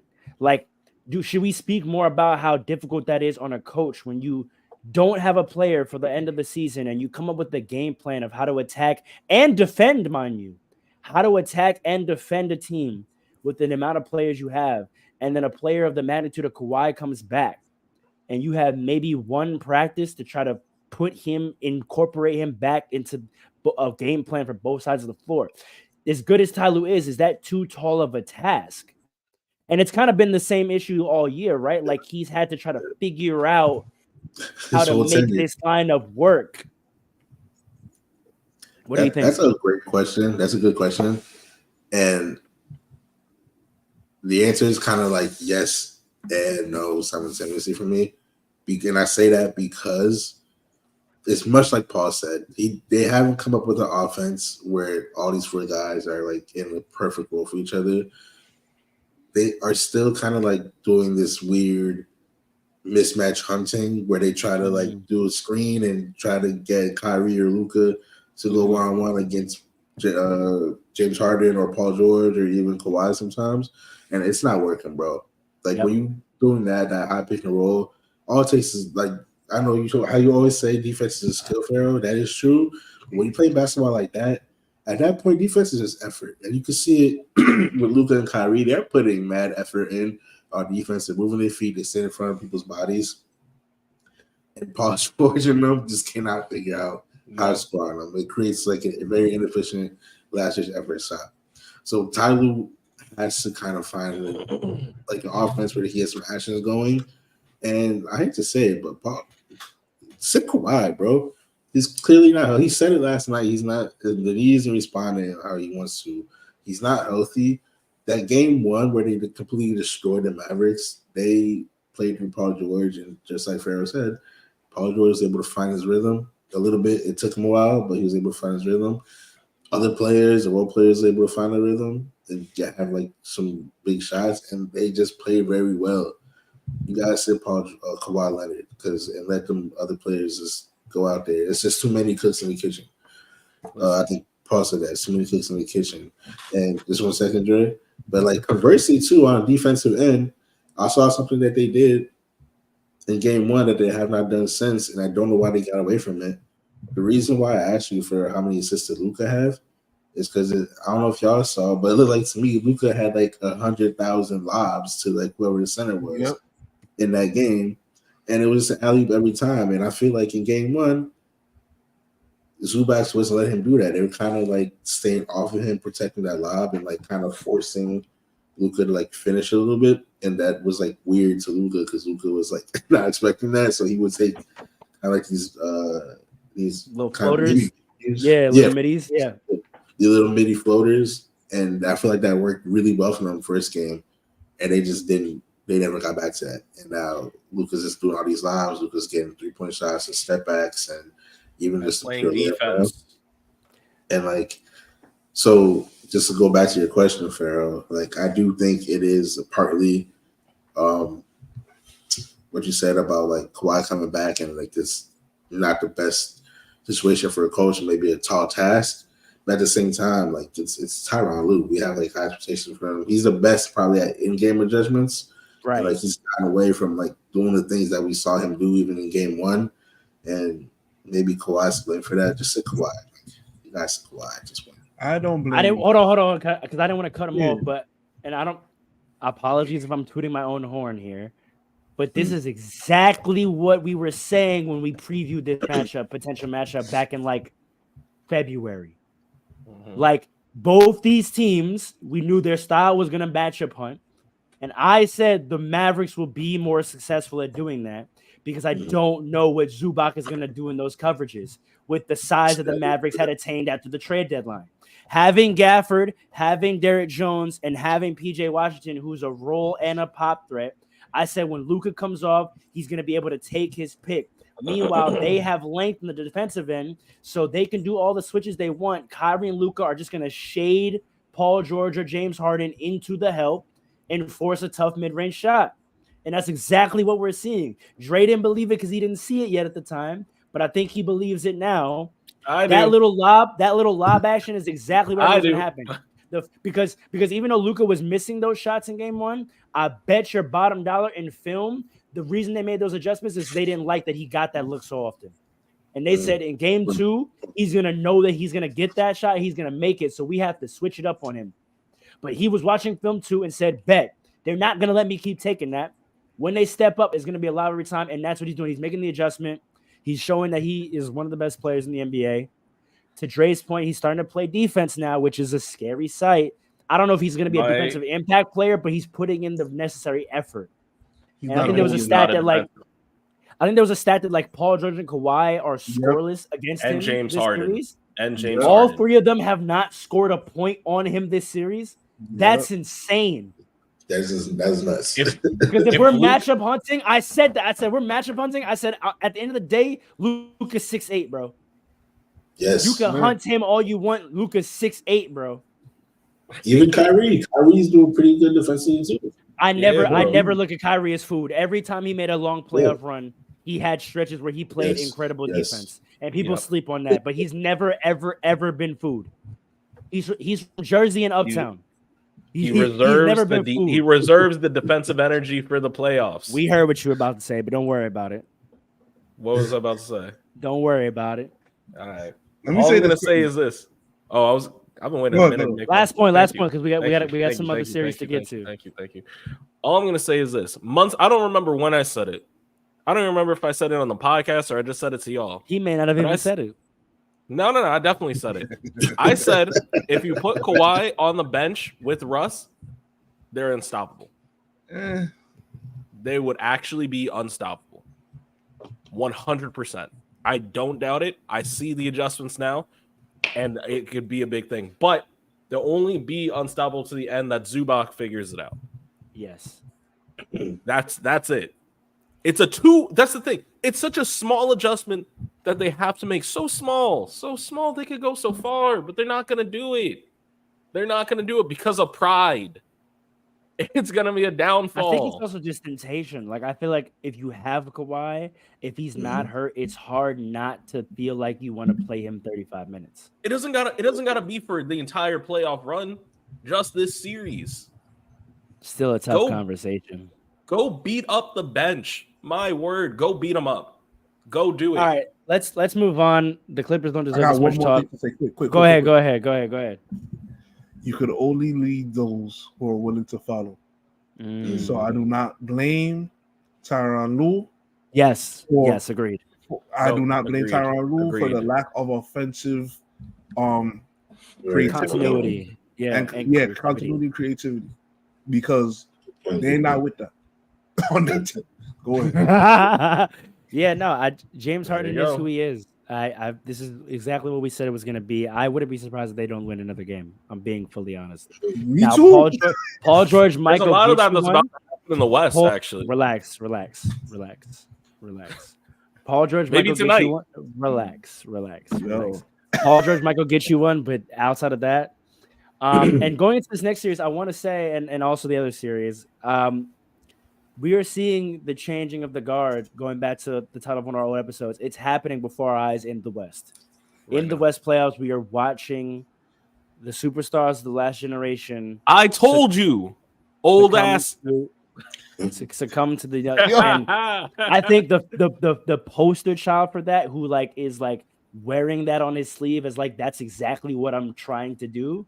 Luka, like he just loves being at the Clippers. He's not taking like the superstar transition matchup personally. He just likes beating the Clippers up. He's not like wearing it on his sleeve that like I'm gonna put to bed James Harden, Paul George, Kawhi, and Russ. Like he's just I love beating the Clippers, right? Anthony Edwards is loving. He truly feels like he's putting KD to sleep, and he's not wrong at all. And he's not wrong. He 3-0. He set the bed for him. He's tucked him in, and he wished him a good night. It's over. It's a wrap. 3-0. Let me set it up. 3-0. Anthony Edwards goes for 33, 9 and 6, game 1. Mike Conley mic'd up on the bench. Mike Conley, who's seen a lot of playoff success. Mike Conley mic'd up on the bench gets caught hearing, yo, I think Ant's starting to figure it out.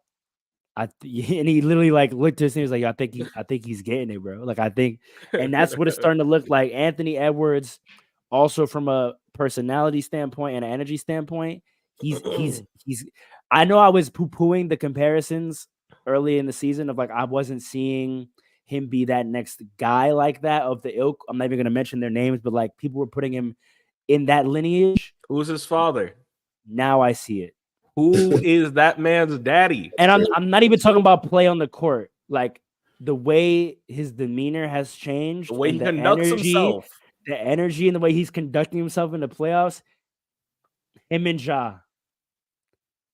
He said the only friends I got are wearing the same jerseys as me. F y'all. But not even that. Just like bro. The venom and the joy he's like taking and like killing. Like he's got it. He's got that. He's got that in him. He's a killer. 33 points. Karl Anthony Towns, another guy coming back from injury, but he's doing it super strategically. First game, he gives you 19-7, 5-9, not trying to do too crazy, but 8-8 from the free throw line. Mind you, the Timberwolves, I don't think this is spoken about enough, 90% from the free throw line. That's going to be huge in the playoffs. 90% from the free throw line. The Suns, much like Paul has been telling us, you get a pretty good performance out of Kevin Durant. You never, it's last year or 2 years ago, we saw bad performances, but that was rare. Last year, it was more what we see regularly with KD, and this year's the same. You're going to get great production out of Kevin Durant. 30, 31 and 7, 11 to 17, 2, 3, 7 out for 3. Bradley Beal, solid game as a third guy. 6 to 10, gave you a 3, gave you some free throws, 15 points. Booker, going against the best defensive team in the league, struggled. This guy, y'all was telling me this guy was a point guard. Yeah. Who? Y'all were telling me. Y'all were telling me Devin Booker was a point guard. And this is what I hate about the term point guard in the NBA. Y'all were telling me this man was a point guard. In the playoffs, he goes 5 of 16, 2 of 6 from threes, has 5 assists. Probably the most assists on the team. He didn't. Bradley Beal had 6. We were saying he was point guard. We were saying he was good enough to be the de facto point guard for the team, but he was playing like moving on. Royce O'Neal, you get 14 points. Game 1, it just comes down to the Timberwolves had too much, and the Timberwolves at some point in the game are gonna go on a run where they get stops, and the Suns are never doing that. And I think that's the story of the next 3 games. The teams both can score, but at a certain point in the game, the best defensive team in the league is going to stop you 7 times in a row, and you're never going to do that to them to come back. Nope. And so once they get that lead, it's like very classic first-round playoffs from the NBA of old where, like, there's just one run at some point in the game, and the game is over. Probably in the third quarter. Yeah. And the game is just over after that. Devin Booker, 6 of 13, had a better game, 5 assists, 6 turnovers. Y'all telling me this is a point guard. Kevin Durant, He actually Yes, struggled 6 of 15 for only 18 points. Bradley Beal, 14 points. Meanwhile, all 5 starters for the Timberwolves in double digits. Jaden McDaniels, 25 points. He has a coming out party, right? Karl Anthony Towns, not trying to do too much. 24 minutes, 3 of 7, 1 of 4. But what does he do? Gets to the foul line, 5 of 5 from the foul line, right? Rudy Gobert, 18 points, 6 of 8. It's a miracle. 6 of 7 from the free throw line. Unbelievable. Nickeil Alexander playing great two-way basketball. He gives you 10 points. Anthony Edwards doesn't even have to go crazy. He gives you 15 points on 3 of 12. The fact that you let the Timberwolves survive with Anthony Edwards going 3 of 12 is insane. It's just like the Clippers, right? Like you can't sacrifice those kind of nights, right? No. Play And then better last- basketball, man. You And then have the- to play perfect basketball. A lot of these teams Just are take going to have to play advantage. perfectly in the first round. That's what I'm saying. That's the problem with the Celtics. No one's taking advantage. Well, no, because you're not there's no advantage on the floor in terms of anyone playing bad with the Heat. That's the difference. The Heat there is no Right. advantage per se because they're going to play well. But when these teams have good players play bad, you have to win the game. You can't let Right. Yeah. a team survive a game where their best player doesn't show up. Philadelphia, wake Can't. up. It's your time, Philly. Well, that's If true. you Yeah, want they let the Knicks survive twice with their best player not playing well.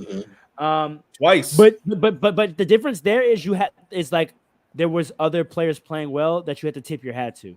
Like the game plan was a good game plan. Josh Hart hitting 6 threes and giving you 24 points. Like that was the game plan and it just didn't work. So that's like one of those where you're like, hey, we did what we got to do. You shake their hand. Great job, Josh Hart. You did what you had to do. Game 2, they feel like was robbed of them. Right. And so I think that's why like Alan said they feel confident because like game 1, Josh Hart did exactly what we thought he couldn't do. Salute. Game 2, I know you're not, but like that is statistically the right game plan. It's let him shoot. Yeah, no, it is. Right. So like you kind of go, you know what? Good job. You all are at home. That's what happens when role players are at home. Game 2, we feel like you stole from us. Game 3, we come home and we beat you when Brunson plays well. So in their minds and from a film standpoint, it's like, okay, bet, right? Here, no. We blew you. We messed you up with Ant going crazy. You couldn't beat us with Ant playing bad. And then that wasn't going to happen again. Ant goes for 36, 8 and 5, 9 and 5. And it's over. Again, 6 players in double digits. And Nickeil hits all his shots. Naz Reid gets announced the 6th man of the year, and he proves it. Mike Conley shoots well. Again, Karl Anthony Towns starting to get more confident. 18 and 13, 7 to 16 from the field, 3 threes. Rudy Gobert, 19 points, 14 rebounds. I don't know how you let Rudy Gobert score 19 points, but I do because we watched Nurkic not be able to guard anybody in Portland for a long time, for a very long time. He's one of the worst. He's so bad. He's so bad. I had no idea he was bad. Kevin Durant tries to give you a Herculean effort, plays 14 minutes, but just gets you 25 points. Devin Booker, again, 23 points on bad shooting. Bradley Beal tries, maybe I can do it. 10 and 19, gives you 6 threes for 28 points, but it means nothing. You get absolutely nothing for your bench. Quiet is kept. The Suns are greatly missing Grayson Allen. Yeah, very much. So bad. The loss So of bad. Grayson Allen speaks volumes, and his absence is earning him all the money that they signed him for. Yep. I don't think we need to say much on the series, but I'll go around. Dre. I was trying to tell you, old ass nigga. That's what he told them. That's what he said. It's insane. I love it. We're not homeboys. We're not friends. You're on the other team. Until July when we go beat up on the rest of the world. Until July. But for right, and then the rest of the world is the ops. But for right now, you're the ops. And that's why I love. Yo, it's the trash talk. I love the effort, the way, bro. Jason Tatum, take notes. Not dead ass. Whoa, Jason Tatum, take notes. Don't do that. No. Jason Tatum, don't do that. Jason take no. Get to a conference finals before you start doing that. Not about get to a conference. Don't do that. Don't do that. No. I'm talking about the energy. I'm talking about the energy. The energy. Come out like a killer, bro. What is wrong? Have a 50 point game in the playoffs before you start doing it. Whoa, what are you doing right now? Yeah, what are you doing right now, bro? Jason Tatum has routinely put 50 on people's heads in the playoffs. Don't do I know. That. Listen, Don't I do know. that. You don't. Why are you acting like I don't know who? But I'm saying Jason Tatum takes notes for the energy. I want to hear those words coming out of Jason Tatum's mouth. St. Louis is a very different city than Atlanta. You're not wrong. You're not wrong. Respectfully, but I'm watching BMF. Murder capital of America. If you audience, if you watch BMF, I know, but that's why he kills, but he don't got to talk about it. It's a fact. Like I said, America, if you're watching BMF, shout out to 50, shout out to Lil Meech. St. Louis is a very different city than Atlanta, and historically has been. That's all I'm gonna say. That's all I'm gonna say. What up, Regardless, I'm not gonna say much more. But Suns about to get bounced out of here. They've been a bad team all year. I've said it before. Hold on. I've said it before. I've said it again. They need a point guard. Waving Chris Paul was not the move. Terrible idea. Such a bad idea. Such the opposite of the right thing to do. Like, you need someone to put this together. It's called cloud chasing. Oh my goodness. Cloud chasing. Alan, quick thoughts on this. Yeah, a little cloud chasing. Really quick, I would say, weirdly enough, I do think they need to just let KD cook. They're kind of underusing KD, even though I know he's averaging 20-something and shooting efficiently. Maybe it's time to start 45 right now to make this team do something. They just let him cook, bro, because your offense is not doing anything else productive. And I'm going to say something that's kind of painful to say. It's my pain, y'all, too. It's for sure going to pain Ro. It's over. No, I'm starting to see Rudy Gobert's value. Oh my God! I'm starting to see. See what you've done. What did he say? See what you've done, Phoenix. I knew what happened. What did he? I knew what happened to all this. This is a Rudy Over Here hate podcast. I never hated that man. I knew that. I'm starting to see. Finally, he's garbage. Only when compared to Yusuf Nurkic do you see Rudy Gobert's value, bro. Come on, bro. Compared to a lot of centers, bro. His defense is very good. His defense, but it's forces you to play on the perimeter. It's unique. He's not a shot blocking like towering dude like Wemby is. It's unique. He takes up space. His length. It just takes up space. Dude be getting steals down there at the center. I would love to know. I think you that fast real quick. Yes. That was bad ugly. That was bad. 17 That was bad ugly. Hit that Euro. That was ugly. But I'm not even talking about his offense, bro. His defense. Bro, how do you? I know, but it was disgusting. Oh, it was my nasty. God. It was nasty. So it was nasty, bro. You said it was nice. It was nasty. I'm not gonna lie. Oh, you said nasty. Oh, I thought you said it was nasty, disgusting, no, idiotic. Nasty bad. It was nasty bad. Revolting. Because like, how do you clearly like not travel, but it looks so bad that you got the horror going? Was that a travel? Yeah. Gotta be. Yeah. And then we looked at the replay. It definitely wasn't no travel. But you had the rep go to bench like, I promise. I know, but I promise. On my mama, dog. On my mama. Come on. I'm starting to see his value. His length. He's such a disruptor down there that if you don't have like a center to like take him out of the paint, you're kind of cooked. There's nothing you can do. And they don't. He's such a disruptor. The Suns don't. He does a great job of like staying in front of people as well. And I think that's just very valuable for his size. Word. But, let's wrap this up, Paul. Oh, my fault, Alan. You got more? Yeah, I was just saying that it's good for the Suns. Like, Paul, quick thoughts. This series does not deserve too much more airtime. Nope. Clout chasing, right? Is never the way. In the what NBA. else? What else? Fundamentals. What else? Defense. Keep going. Ball movement. Talk to him. Having a point guard. Listen. Is what wins in the NBA. Right. My fault. I violated your ad lib. I did not do that justice. Yeah. That was Say do it better at the end. At the end of the podcast. I got you. Yeah. But no, that's why they're losing. Cloud chasing doesn't. You need a real team. You need a point guard. You need a defense, a center that can play defense. Like Nurkic is actually pretty good offensively. But what's the point of having him if you got Bradley Beal, Devin Booker, and Kevin Durant? Spacing. Real point guards. What are you Anyway, doing? let's get off this. Another series that probably only real NBA fans are watching: the Pelicans versus the Oklahoma City Thunder. That's a good series too. The battle of the teams responsible for luxury tax. Yes. Yes. Hey. It's a fact. Fine, you know what's the bear? Play each other then. Let's see what those ratings look like then. That's mad. You see. You see? Look.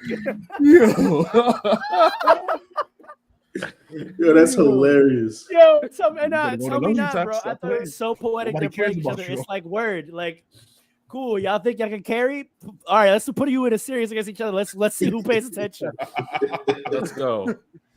Whoa, look at this. Y'all got an MVP candidate, and we don't care. We That's don't hilarious. That's so funny. care. We do not care. Disrespectful. Oh, man. Disrespectful. So I don't even know who's winning that series. exactly. No, I'm playing. I'm playing. Fast breaks. We watch the games. Watch the games.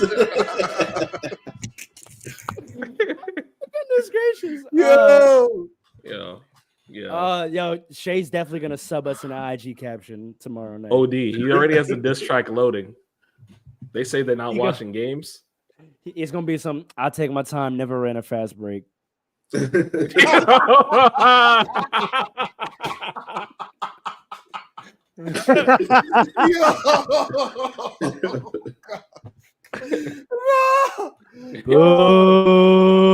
No, I love it.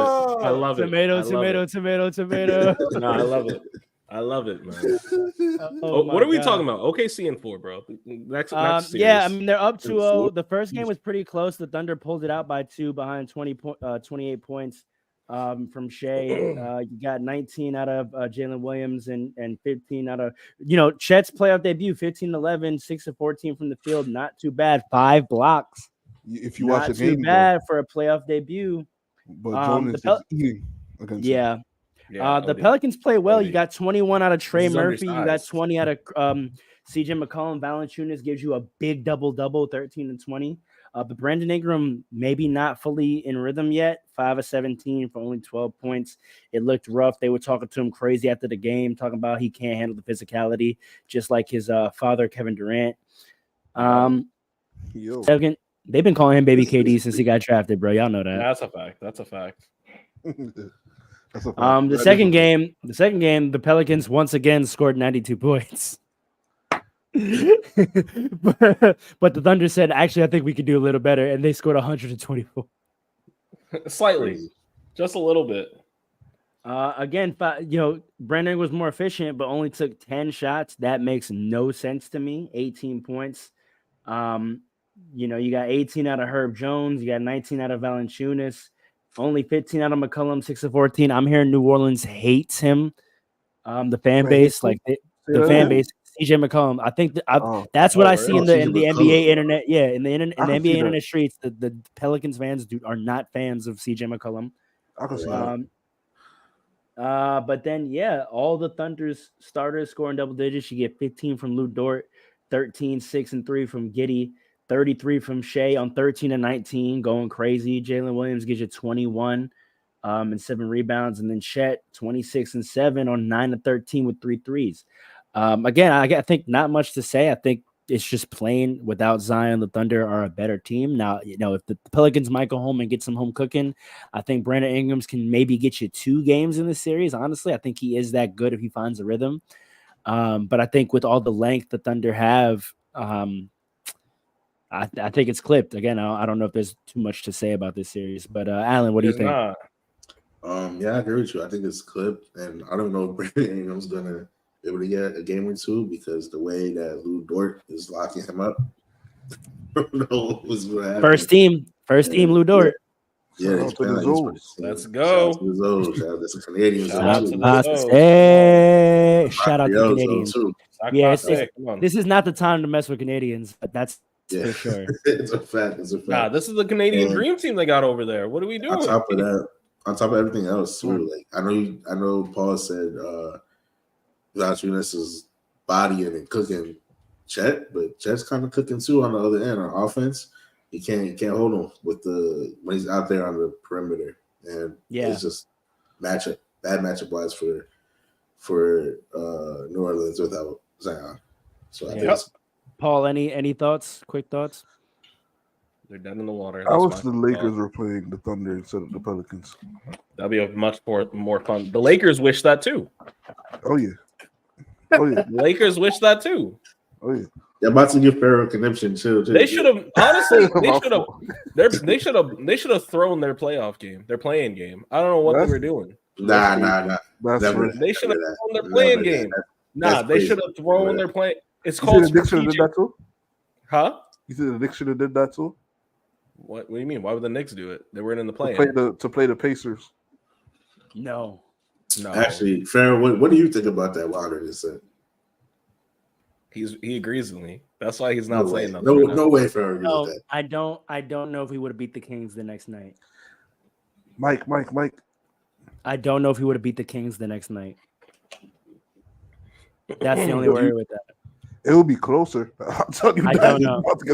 Even on top of that, just no, not the Thunder. I'm saying I don't know if we even would have made the playoffs if we did that because I don't know if we're beating the Kings. No, I know. In the play-in. Yeah. He's saying should we have thrown the game against the Pelicans so that that we were playing for the 8th. I'm saying if we did that, I don't know if we beat the Kings, so we might have missed the playoffs. Right. That honestly, that's what it comes down to. Like, I'm being facetious. Like, you shouldn't throw any games.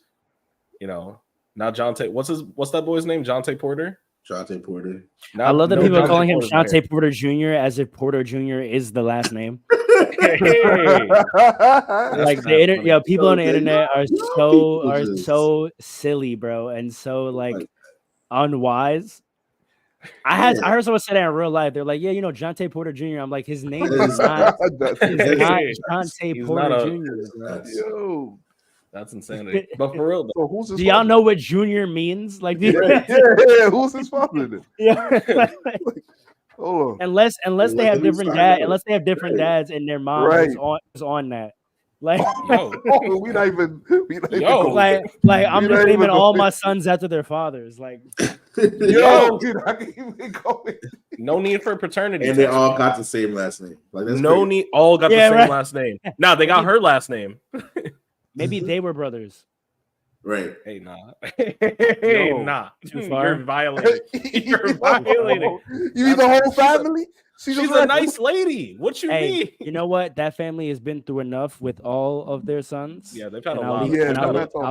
I'll leave it at that. God bless them. Honestly. But the Lakers are getting mollywopped. So we're done with the Pelicans Thunder?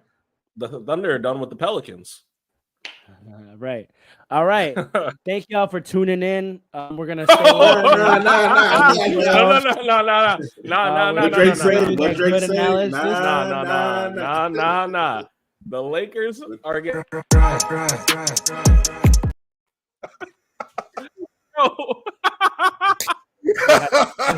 I was really like, thank you so much. You was about to be my man's for that. You was about to be my dog. Yo.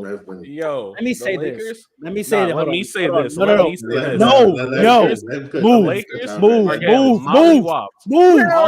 Go to the corner. Go to the corner. Let me say to the corner, PJ Tucker. I'm Michael Porter Jr. in this. Hold on, because my season might end tonight. I'm gonna reserve my eulogy for the next pod if it's appropriate. If it's appropriate, I want to clear out, and I'm gonna give a full eulogy for my team. But for today, y'all got it. I'm actually gonna sign off. Y'all, thank y'all for tuning in. I don't need to participate in this conversation. Just say that, dude. That's hilarious. Listen, all I'm gonna say is this. Oh nah. Oh nah. The Lakers are getting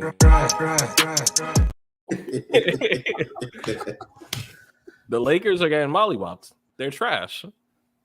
What's going on? I'm glad he's off so I can talk wild about the Lakers right now. They're garbage. They're garbage, bro. What's going on?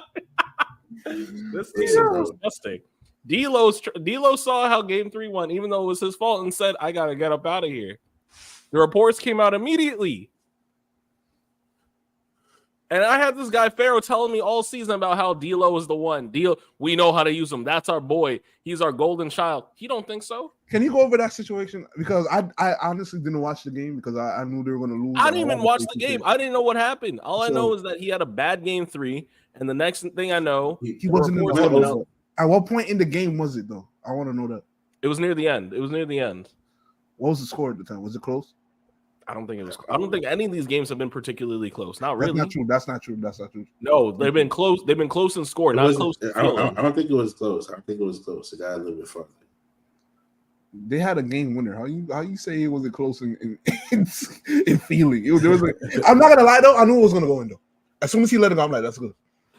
Yeah, me too. Yeah, as soon as he let it go, I'm like, that's it. You know what's crazy about the Nuggets? I know the Nuggets are like one of the nicest teams that we've seen in the last couple of years. Yes. Even when they're down, you do not feel like they're going to lose a game.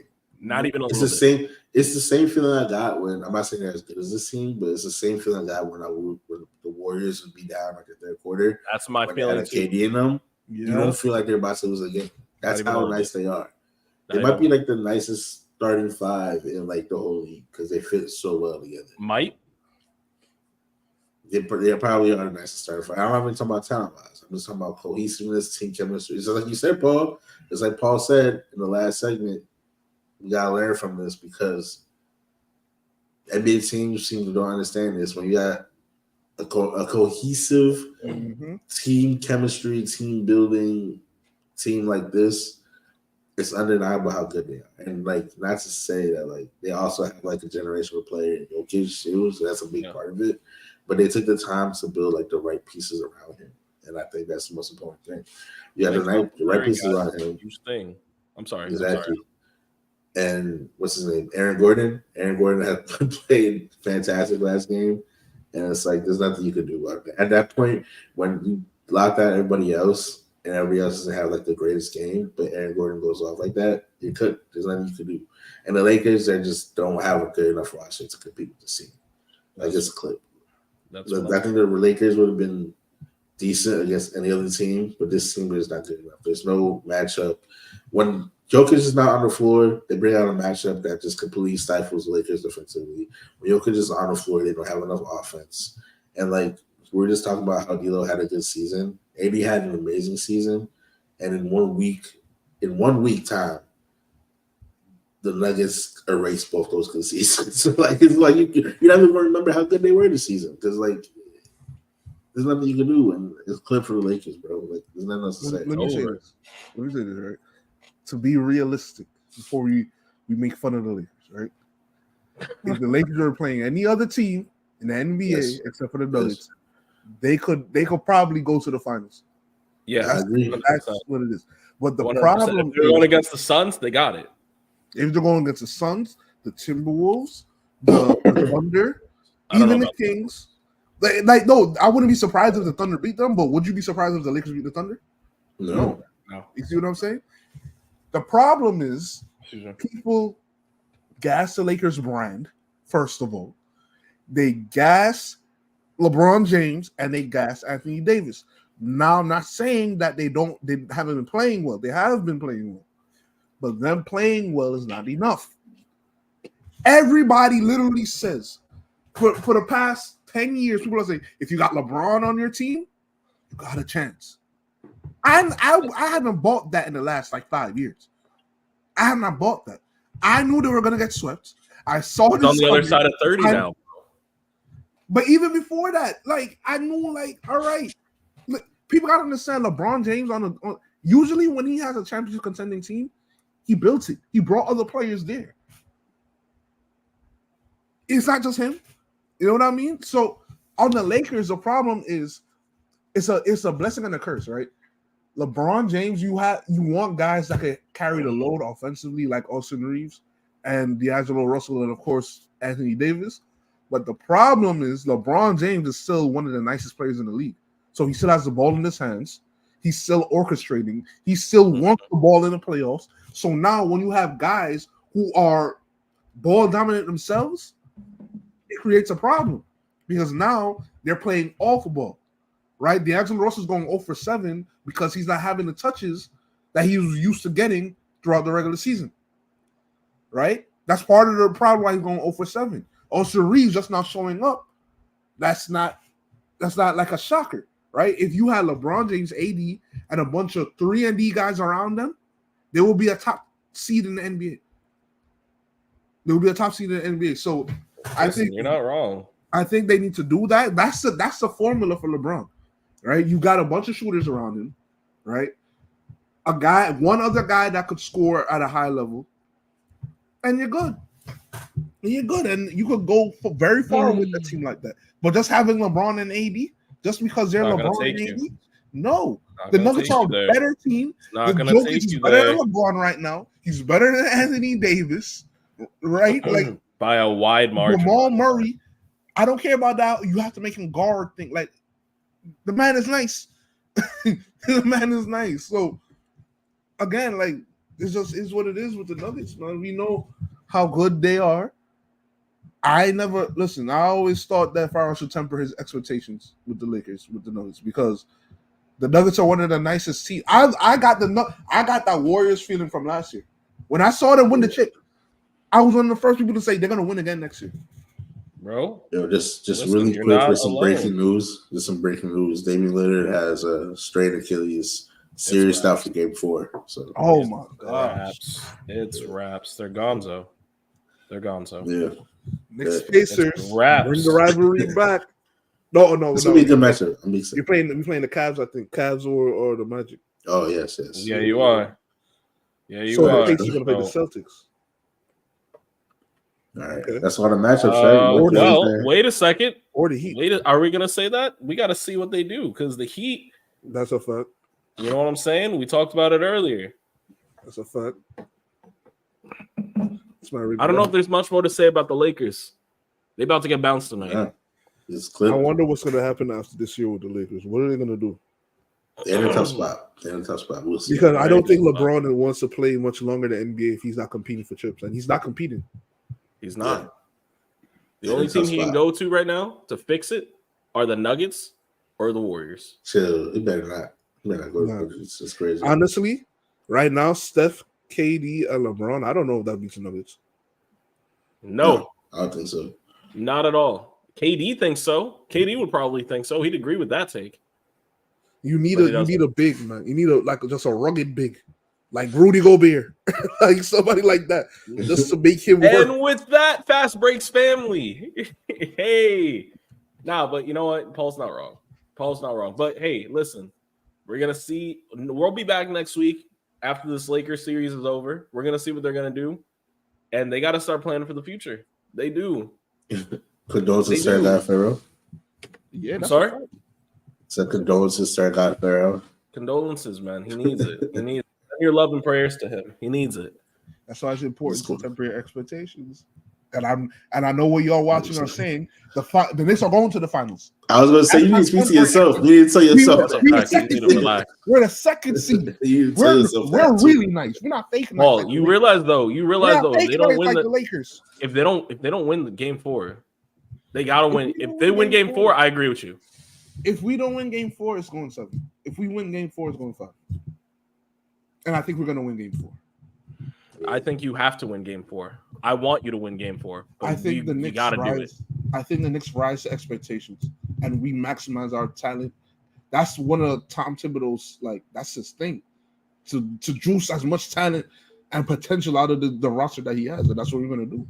That's why Dr. DiVincenzo is one of the best shooters in the NBA. That's why Jalen Brunson is an MVP candidate. That's why Josh Hart looks like a 6'3" Draymond Green that could shoot like the 2015 Draymond Green. He's the best power forward y'all have had in a long time. That's why Isaiah Hartenstein and Mitch. Oh, what? You're a funny guy. We number 2 for a reason. That's all I'm gonna say. I'm not really watching the Knicks, man. And with that, thank you for joining us this week for another thrilling episode of Fast Breaks. We'll be back next week with more playoff reactions and our thoughts. But in the meantime, if you have the heart and the pockets, send Pharaoh some flowers because it's about to be wraps for his Lakers. We'll see y'all next week. Be blessed. Peace.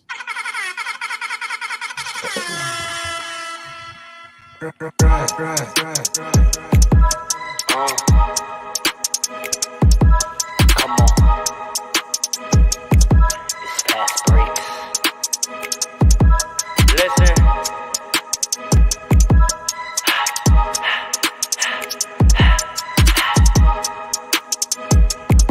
We back with another one.